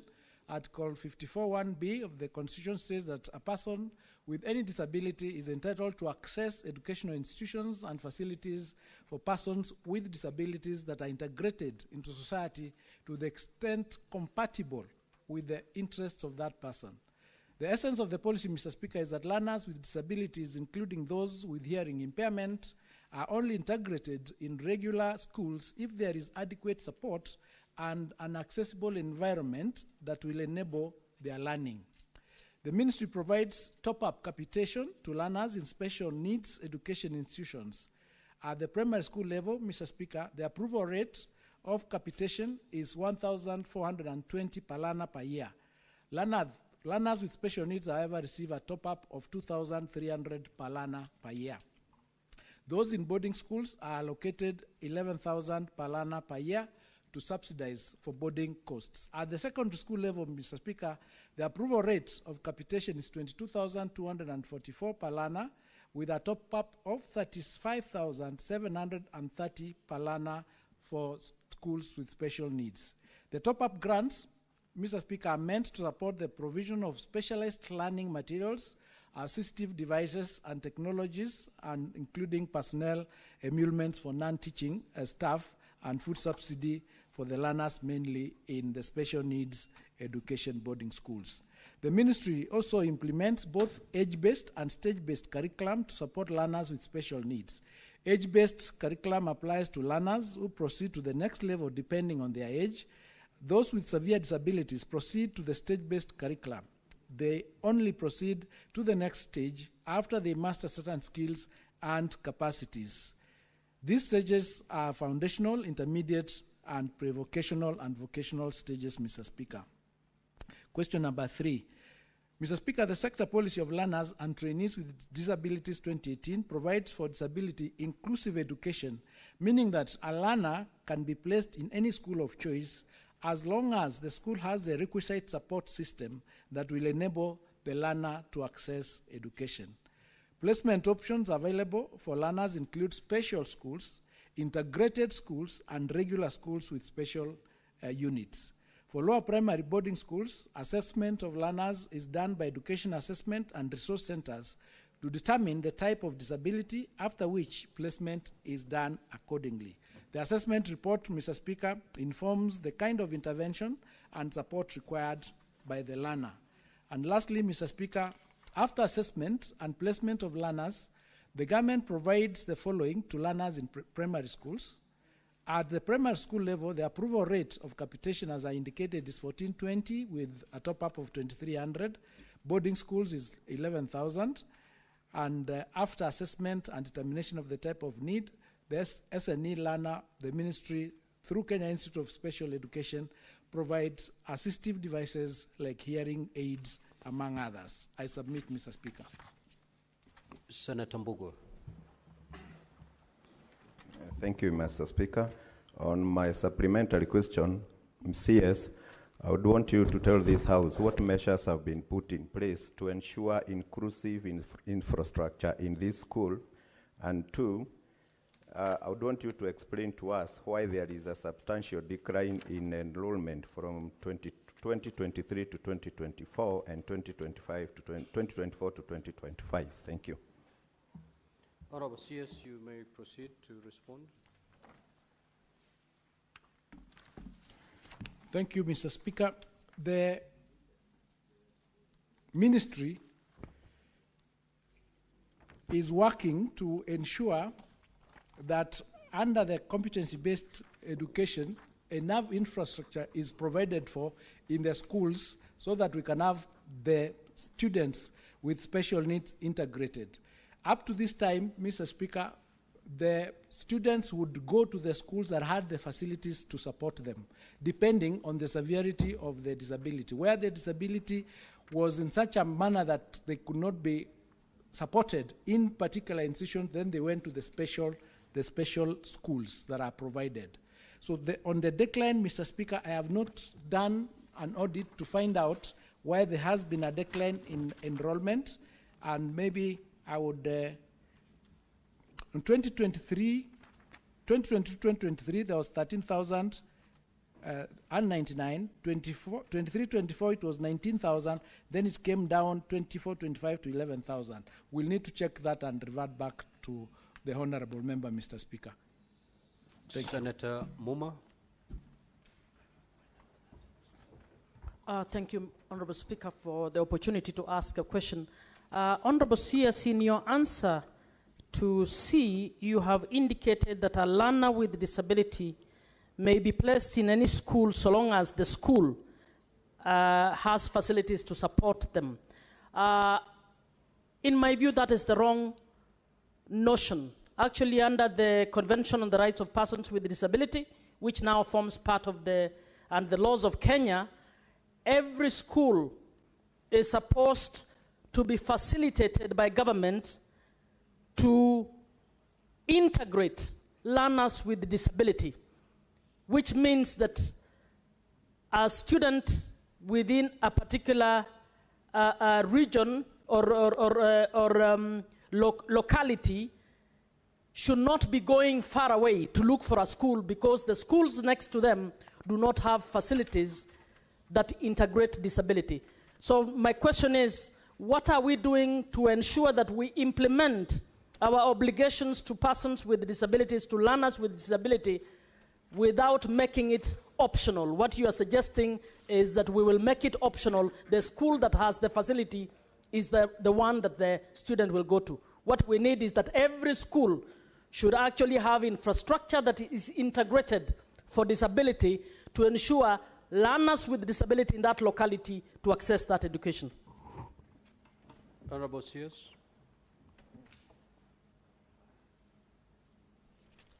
Thank you, Mr. Speaker. To that question, I'm in agreement that we need to have our facilities sufficiently having the infrastructure to integrate all our students. And I can say that in view of the new act, the Disabilities Act that is likely to come into, is actually being assented to tomorrow. These are some of the issues that it has been tackled in that act, and therefore now it's going to become mandatory or obligatory that each institution, depending on the budgetary allocation that would get, would have those facilities integrated, and as indicated, depending on the severity of the disability, then we will ensure that all our students in that section, the special needs sector, are taken care of just like we are taking care of each and every other child in Kenya. Thank you. We now move to question number 061. Honorable Senator Joyce Korir.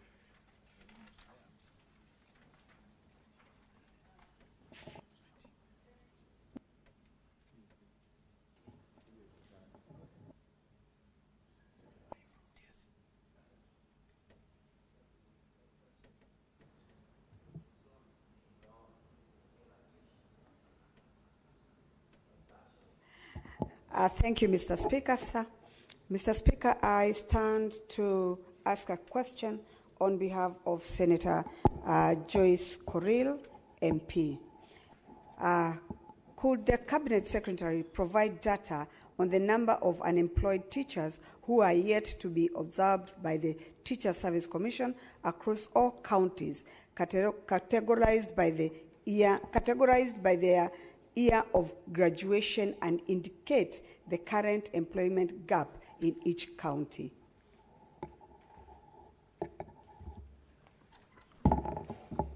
Sorry, Mr. Speaker, sir.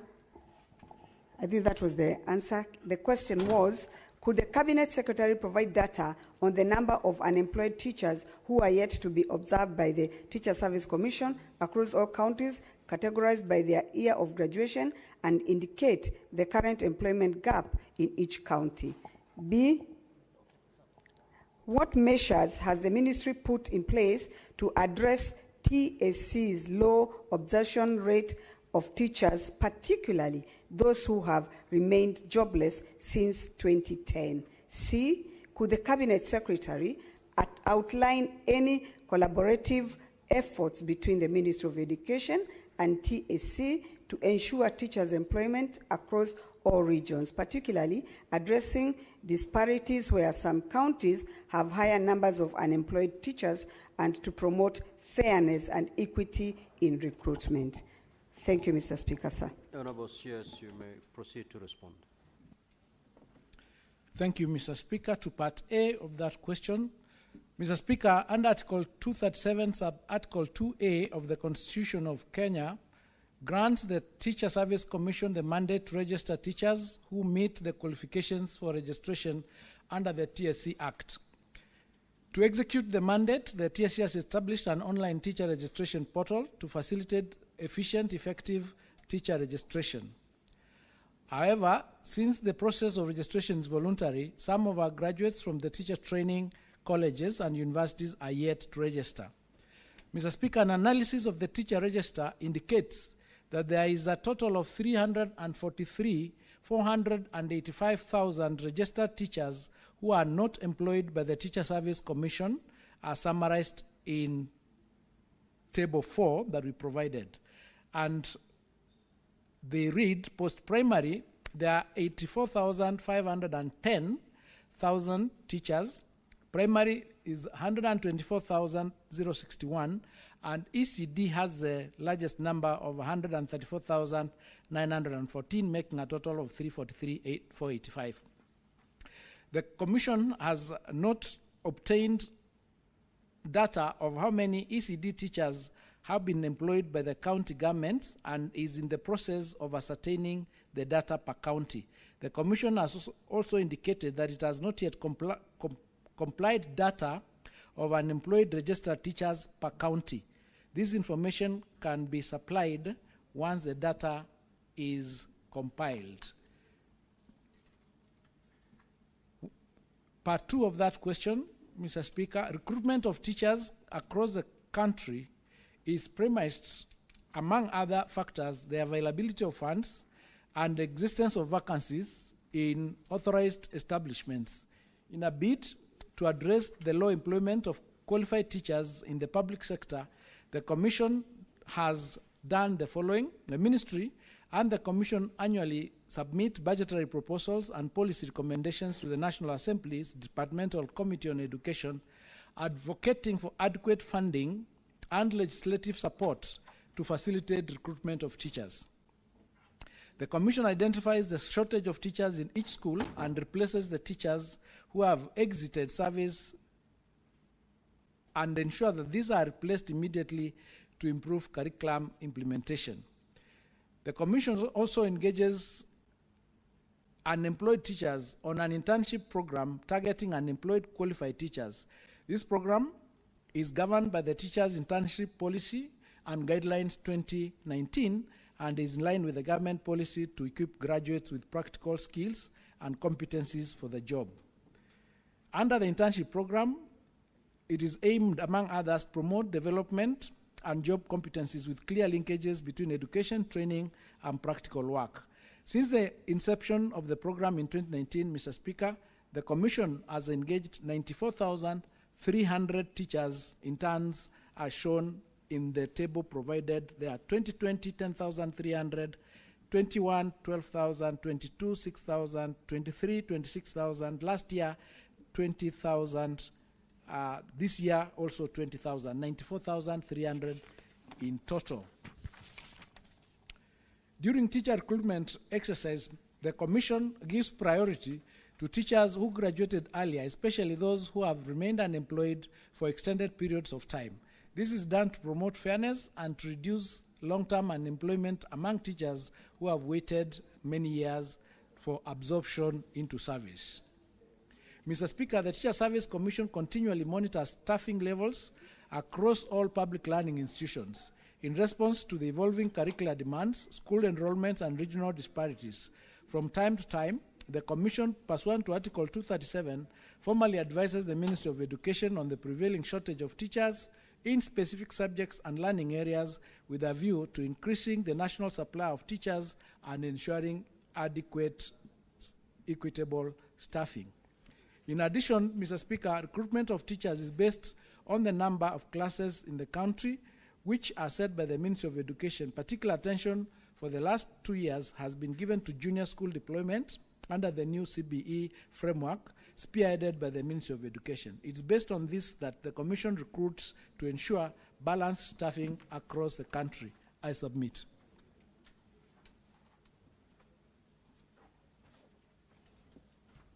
Senator Montent, do you have any supplementary question? Yes, thank you, Mr. Speaker, sir. Mr. Speaker, I would want to ask the CS whether he is making any efforts to sensitize and address these graduates to register, since we continue to witness a lot of complaints after every recruitment, as I can cite the just finalized recruitment a few months ago. CS. Thank you, Mr. Speaker. The graduates are encouraged to register, and as we have indicated, there are already over 343,000 registered qualified teachers in the register who are not yet employed. And so the employment, as I've indicated by TSC, under the TSC policy is to ensure that those who are employed are those who graduated earlier. So that is the rationalization that we deal with the TSC to ensure that they comply with that, so that we don't have teachers who graduated like 2010 or before who are not yet in employment. Thank you. Senator Fatuma Duro, do you have a supplementary question? Mr. Speaker, I had a problem with my gadget when the question on vocation was asked. Can you allow me to ask a question? Yes, proceed. Okay, thank you. First, Karibu Waziri. Sorry also for bashing your colleagues in front of you. I have two technical colleges in Isiolo County, one in Merti and another one in Garbatula. The one in Garbatula is not operational up to now, almost 10 years down the line. And the one in Merti is actually operational, but it lacks equipment. So my question is, what are you planning to do about it? And number three, Mr. Speaker, I just wanted to ask if you also supervise vocational training colleges, because I see like counties don't have capacity. And I have one in Isiolo town where actually the standard is very low. So do you actually do capacity building on the same? I thank you. Let us get to move for Senator Kadango Paul Kalungo. Thank you very much, Mr. Speaker, for the opportunity to ask my question. And my question is based on, Mr. Speaker, if you wish to move mountains tomorrow, you must start by lifting stones today. My question is, can the CS provide a projection of teachers' demand over the next 5 years, Mr. Speaker? Because, Mr. Speaker, that projection is needed for Parliament also to plan, also for the Ministry to plan, in regards to the population of the students, the infrastructure, and all that pertains to giving quality education to the students. So can he give the projection for the next 5 years? Thank you very much, Mr. Speaker. Okay, Senator Margaret Jepkoech Kamar.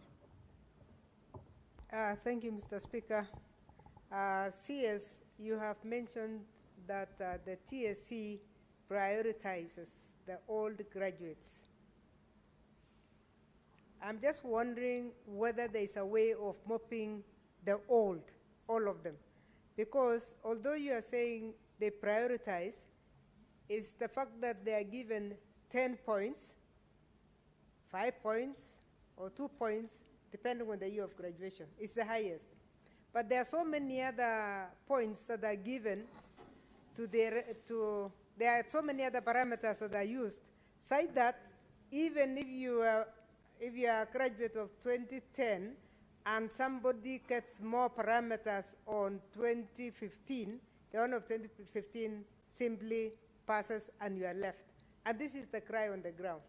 The cry on the ground is that it is not a first-come, first-served employment system. So is there a way in which you can actually say anybody who has been there for 10 years is mobbed? Because they're all graduates, they have all graduated, whether they are P1s or graduate teachers. If you can mop the past, because right now there is a complete mix, and we do appreciate that there is a complex way of hiring teachers, but until we mop those who have done, they will continue to cry. And this question is coming out of really a cry from the ground, that there are people who graduated in 2010 and they are still out there, and out of the formulas that we have used, we have managed to get people of 2015, people of 2020 coming in, and there has to be a way of mopping all this so that we don't have a graduate who has been on the ground for more than 10 years. One cried to me and said, I am now 34 years old. Very soon, I will not be employable. And yet I have been on the ground since I graduated. And that one graduated when he was 23. So this is now 11 years, and they're out there. Is there a way in which you can mop all this? Thank you. CS, answer those 3 questions. Thank you, Mr. Speaker. On the question of the technical college in Isiolo and Garbatru, as I indicated, we have many students who need to join these colleges, so it is the ministry's priority to ensure that these colleges that are already done are completed and students admitted to them, because we need them because we have more students in that subsector. To that extent, we've actually made a requisition for resources to complete the institutions that are incomplete so that they can admit students, and to ensure that all the ones that are coming up, the 52 others that are remaining, are also done and completed to ensure that we can absorb these students. Our estimation is that if we have all these institutions operating, the TVET sector can absorb up to 2 million students, and that is our target in the next 2-3 years. That's what we are working toward. So we take that into account. We'll ensure that those colleges that are completed, including the one in Isiolo, are done, completed, and operationalized, including getting equipment. For example, in terms of equipment, if you go to government ministries, any government ministry, you'll find a lot of vehicles, obsolete equipment that is thrown all over, that is normally sold for nothing. We've done a paper to allow us, as the TVET sector, to be allowed to take all those vehicles and spread them, and other equipment in hospitals that are obsolete, to spread them across our institutions so that they can be used for learning. That way we'll be able to have equipment at an affordable cost in a number of our institutions. So we are trying to come up with programs to ensure that even as we are hiring or we are getting other equipment, what we have is also utilized. To the question of whether we supervise VTCs, yes, we do. In terms of policy and standardization of programs, that is done under the TVET department, and so they are supposed to be aligned. And that, I think I answered that question when I answered the very first question relating to what the TVETA and TVET CDAC does. The programs and policies are done by us. So if it's not being done, we'll ask our regional director for TVET to be able to ensure that he's hands-on in that area to ensure that we keep to the standards. To Senator Karungo's question, we have not done a projection for 5 years, and that's a very welcome recommendation, and I've asked the TSC team that is here to undertake that exercise. It is better for planning. It helps us to predict. It helps us also to find out which subject areas do we need more teachers, so that we can plan our lives and our programs better. So it's a welcome suggestion, and we have taken it into account. Thank you, Senator Karungo. To Senator Kamar's question, it is true that they are supposed to take into account, prioritize those who graduated earlier. But up to date, that has not really worked, because wherever you go, you'd find somebody who tells you, I graduated 25 years ago and I have not been employed.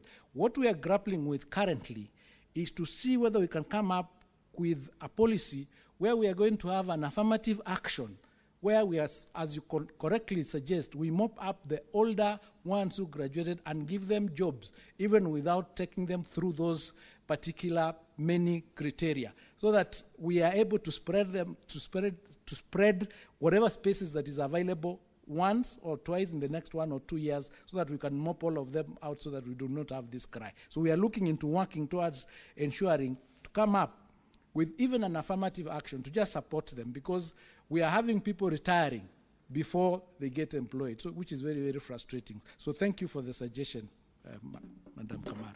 I submit, Mr. Speaker. So So, Honorable CS, is it that you are giving commitment that the next 1 year or two you'll be able to mop up that list of the undergraduates? It's a very sensitive matter that maybe the former CS education would like to know whether it is in your plan that you are committing to do that.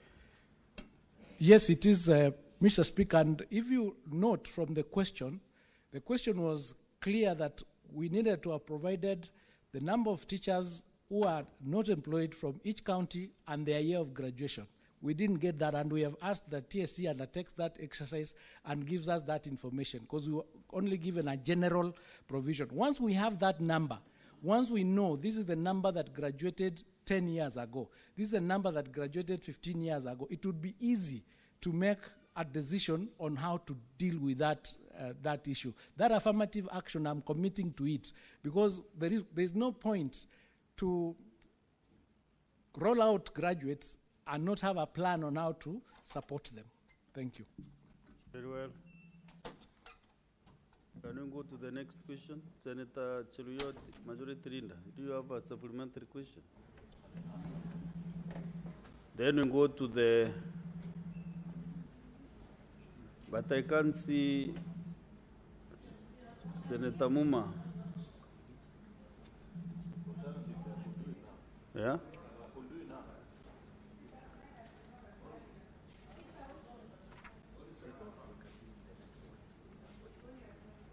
Can we ask those questions in the next 064?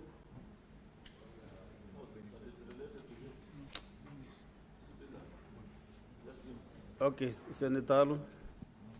Thank you, Speaker, for accommodating me, because I realized question 64 may not really be that related to what I wanted to ask, because the minister was still speaking on this issue of TSC. I felt this would be the appropriate time. So I want to appreciate this opportunity. I welcome you, Minister, for the chance to interact with the representatives of the people. I have a specific question with regards to TSC. It's something that probably you could answer now or grant an opportunity to send in the feedback later, given that it's a bit, it will require some data. I know, Mr. Speaker, that TSC has an absorption program spanning different years in different regions. And you know, part of the hallmarks of the broad-based government, Mr. Speaker, is to equalize the country and make every Kenyan feel part and parcel. I know that there are parts of this country, by advantage of proximity to power or one way or the other, they have teachers that have been absorbed, graduates up to as late as I think 2017 or 2018, while the other parts of the country where you find graduates even as late as 2010, 11, and things like that. Can the minister provide this data from TSC with a breakdown of all the 47 counties, Mr. Speaker, on what is the year of graduation that TSC now is implementing across those counties, and the reason for the disparity, where you find in certain regions very recent graduates are being granted the opportunity, while in other parts of the country, Mr. Speaker, there are graduates who are almost nearing retirement age while yet to get an opportunity to serve. I thank you, Mr. Speaker. Senator Mariam Sheikh Omar. Thank you, Mr. Speaker, for giving me this opportunity. Mr. Speaker, my question is to the Minister. What is the plan? Is there a plan the ministry has to integrate Madarasa system to the current system we have? And is there institutions that can train the Madarasa system? And if, how many teachers has been trained for Madarasa system? Thank you. Senator Betty Montet. Thank you, Mr. Speaker, for giving me this chance. Mine is, Mr. Cabinet Secretary, you've told us, Honorable Cabinet Secretary, you've told us that you've enrolled about 700 students to TVETs and TVC centers across the country. I would wish if you could give us or even provide that data of the numbers, county by county, We are doing an inquiry currently, and we are finding it so difficult to get to know the numbers from each county. So if you could provide that data, we'll appreciate. Thank you. I submit. Senator Catherine Muma. Thank you, Honorable Speaker, for the opportunity. CS, my question follows the conversation you had this morning. You had a conversation about CS Treasury and a complaint about the distribution of resources in his to counties. Would you kindly submit to this to the Senate a list of the distribution of the recent employment by county? Honorable Speaker, and I think this is something we need to ask everyone, so we stop pointing fingers tribally in one county or the other. We need to start holding ministries accountable on how they are equitably distributing opportunities in this country. So if we can have a list of the employment of teachers in the last 2 years and how they have been distributed by county. Thank you very much. Honorable Senators, I hope you are not expecting those statistics right away, but maybe the CS can give commitments on when to provide them. Honorable CS.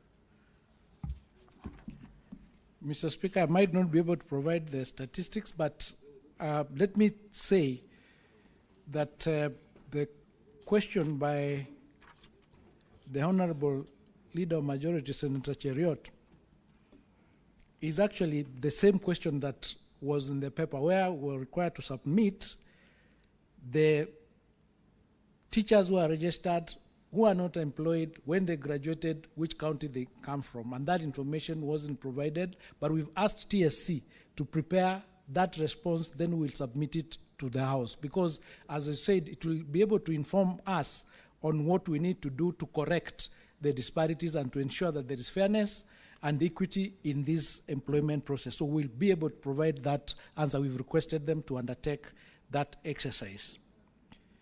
On the question of madrasa, Section 95 of the Basic Education Act provides for integration of madrasa into the main school system. And let me confirm that NACONEC is finalizing a study on how to undertake this exercise, and once it is completed, we will be able to submit.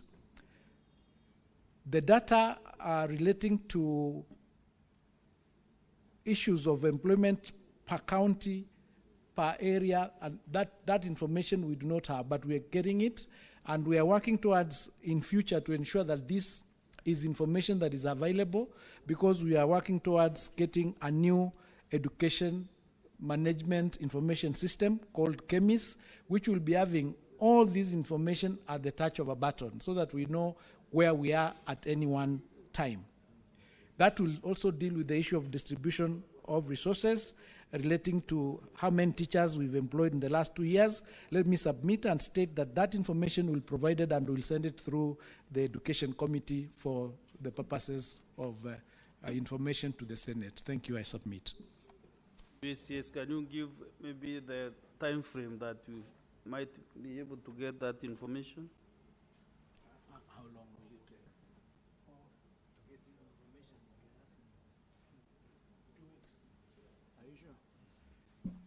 Mr. Speaker, in about 2 weeks, though, as you are aware, there is a transition taking place at TSC, so we'll try and see that that is done within the next 2 weeks. Honorable Senators, let's now go to the next question, question 064, to be asked by Senator Boni Karware. Doctor, you do one thing at a time. If you're in the Senate, you just be cautious and you listen to the chair.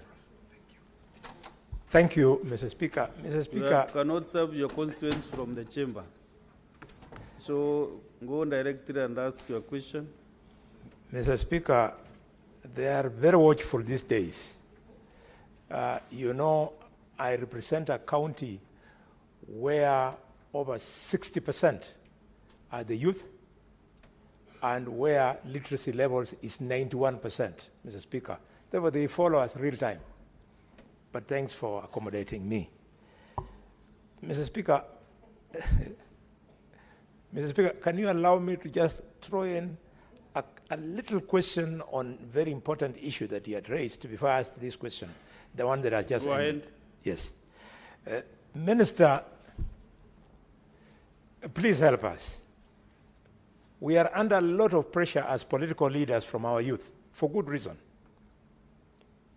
Just a few days ago, a minister is reported to have conned the youth for employment abroad. And now, the trouble we are under at the moment, Minister, help us, is that we hear leaders are selling forms for employment to these young people to be employed as teachers. If you have that kind of information, please make a public statement so that you protect all these senators who I know none of them has sold any letter because they don't even have them. Mr. Speaker, my question is as follows, my substantive one, is that when will the government review the remuneration of primary school teachers to reflect their now expanded responsibilities under the competency-based curriculum and or competency-based education, which now include overseeing pre-primary, primary, and junior secondary schools? And two, could the Cabinet Secretary also state whether workload assessment and job evaluation have been done to inform such a review? And if so, could you please provide details of the same? Yes, Mr. CS. Thank you, Mr. Speaker. We will, as a ministry, endeavor to work with you to ensure that such issues like selling of forms, which is a criminal activity, is actually dealt with and sorted out, because we need to be doing things right, and we need to just take the responsibility for doing right things. So we will work together and ensure that that is sorted out. That's why we are saying, if we get the right data from TSC, when the employment is being done, everybody would know that this is the number that is available, and the information is there on a portal on the touch of a button, and there are no dark spaces in various places where then you do not get the information that is required. And even the public would know exactly what is going on. So to your question, Mr. Speaker, the Commission signed the 2021-2025 collective bargaining agreement with the teachers' unions in the public sector. The CBA stipulates the terms of service of the teachers in the public sector, including the remuneration of head teachers in our primary schools. The 2021-2025 CBA, which will terminate on 30th of June 2025. To this end, the Commission has commenced negotiations for the 2025-2029 CBA in line with the Salaries and Remuneration Commission guidelines. Accordingly, in line with Article 234B of the Constitution, the Commission has submitted proposal to CRC, together with the request to conduct job evaluation in the public teaching sector, noting the new learning areas under CBC in order for it to inform the kind of remuneration that the teachers should get with this added responsibility. Mr. Speaker, to the second part of the question, the Commission and SRC are planning to conduct a comprehensive job evaluation in the financial year 25-26 for the entire teaching service to ascertain the work of every job in the teaching service. The need for job evaluation has been informed by the change in the job content, the input and output factors, as well as the new jobs introduced by the competency-based education. The same will be done in a collaborative manner, and all the stakeholders will be involved as required by law. I submit, Mr. Speaker. Senator Boni, Dr. Boni Karwale. Mr. Speaker, that is a straightforward answer, and I thank the Minister. But please, in your review, do consider bringing into consideration the new things introduced, including deductions for housing, increased deductions for SHA. It's not nice in communities like mine where we've got a huge population of teachers, to see young people earning a salary, Mr. Minister, of 3,000 shillings after all deductions are done. We are treating our workers very badly, and they take care of our children. Thank you, Mr. Speaker. Let's get supplementary questions from Senator Joe Nyutu and then Gloria Oroba. Thank you, Mr. Speaker. And my question is related to the question by the Senator for Kakamega to the CS. That because now under junior secondary or junior school as it's referred, that Mr. Speaker, the content there, the syllabus is basically high school syllabus. And so the teachers teaching in junior secondary, and I'm aware that they are qualified as they are secondary school teachers. But do we have we done enough assessment? Have we sent enough teachers to handle different subjects because of subject specialization, Mr. CS? Exactly what is the position in our junior secondary schools as far as handling subjects is concerned? Thank you, Mr. Speaker. Senator Gloria.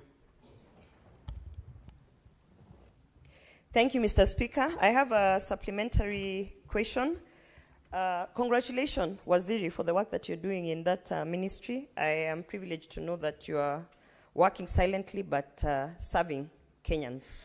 My supplementary question is that you have mentioned that there's going to be, you have started conversations in terms of the 2025-2029 CBA.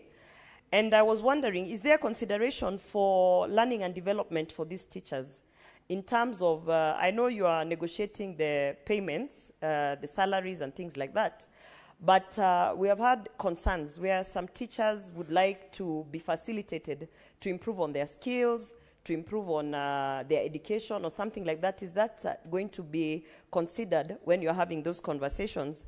Also, in terms of the job evaluations, we recently saw that we had issues in terms of bringing outsiders to teach drama festival, and now there's even conversations on sports. When you're doing the job evaluations, some of the feedback that we got as leaders is that the teachers who are talented or who are skilled in terms of sports or creative arts, they don't get remunerated. So therefore they say, we are not going to do an additional task that is going to be outsourced anyway. So in these job evaluations, can there be considerations such that those teachers who are actually within the creative arts can actually be considered and treated in a manner where their skill, their art or sports or whatever can be appreciated and incentivized? That way, we can then say that we have qualified teachers who can train drama. Because as it stands now, we are getting drama teachers from the creative arts outside, because most of the teachers don't have that skill, and the ones who have the skill are not compensated for it. So that is my additional question. Thank you.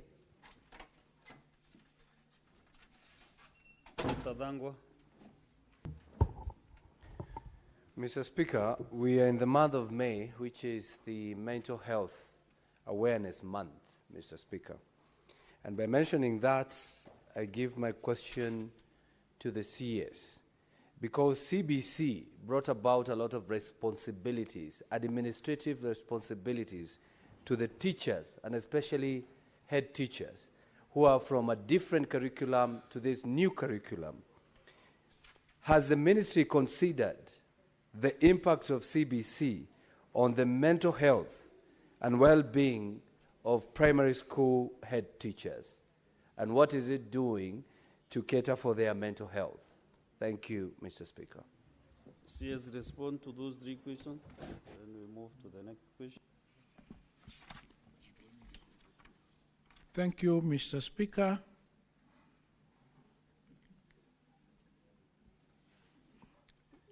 To Senator Nyutu's question, yes, an assessment was done to the content for the teachers who are handling junior school. And to that extent, a number of teachers have so far been retooled, a total actually of 220 3,000 teachers have been retooled in the whole of the CBC program to ensure that they are brought up to the standard to handle the content that is provided for in JSC and the other areas. And they are subject specific. But we still have shortfalls, we still have gaps. That's why we did an internship of 20,000 this year. And in the budget, we provided resources now for another 20,000 next year. So there is something that is being done to ensure that there is a retooling so that the teachers have the content, have the capacity to take our students through the CBC program. To Senator Gloria's question, we now have, for example, 3 pathways, and the arts and sports is going to be mainstreamed. It is no longer going to be a co-curricular activity that is dealt with on the sidelines. And because it is mainstreamed, the resources then will follow that mainstreaming, including the training and capacity building of those teachers to ensure that they're up to standard and up to date with the curriculum and with the training for creative arts. And the reason is we need to avoid a situation where you have outsiders coming into the schools to train our students, because then you do not have control over them, because they do not subscribe to the what you could call the code of conduct of teachers. So if something happens, then you see you have no control over that, and that is being sorted out, including creating facilities that would be, now we're going to have in schools that are undertaking this particular pathway. We'll be having theaters, we'll be having studios. Those ones who are doing sports, we are working with the Ministry of Sports to ensure that in our schools we have enough sports facilities to do that particular subject, so that it's not something that people do not benefit from when they are working on it, and it will be part and parcel of the job evaluations. Under the CBC training on the question of mental health, TSC provides information on employed wellness, e.g. counseling services, and this has been enhanced with the enhanced responsibilities. And as I answered the previous question, once the job assessment is done, this would come part and parcel, including the areas of career training or career teaching of the students, will become part and parcel of our training of the teachers and various checks and balances on a regular basis in the institutions they are in. In fact, to date, the TSC has a unit that addresses medical issues of teachers, including other areas where teachers might be having challenges, including mental health and other areas that teachers suffer from. So I submit.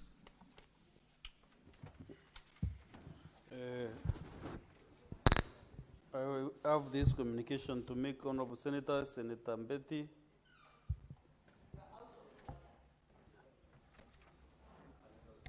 Honorable Senators, we have, I'd like to acknowledge the presence in the public gallery this afternoon of visiting teachers and students from Kamwembe Secondary School in the Tharaka-Nithi County. The delegation comprises 4 teachers and 99 students who are in the Senate for a one-day academic exposition. Honorable Senators, in our issue of tradition of receiving and welcoming visitors to Parliament, I extend a warm welcome to them, and on behalf of the Senate and on my own behalf, wish them a fruitful visit. Thank you. Senator Mofaya, within 1 minute, you welcome the school. I can't escape the.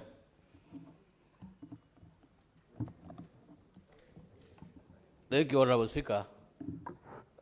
This is Kamwembe Secondary School. Kamwembe Secondary School is in Tharaka-Nithi County. Welcome to the Senate. It's one of the best upcoming schools in Tharaka-Nithi County. Kamwembe, you are lucky you have come to the Senate when we are engaging our CSCs on the matters of accountability. You have captured quite a number of engagements.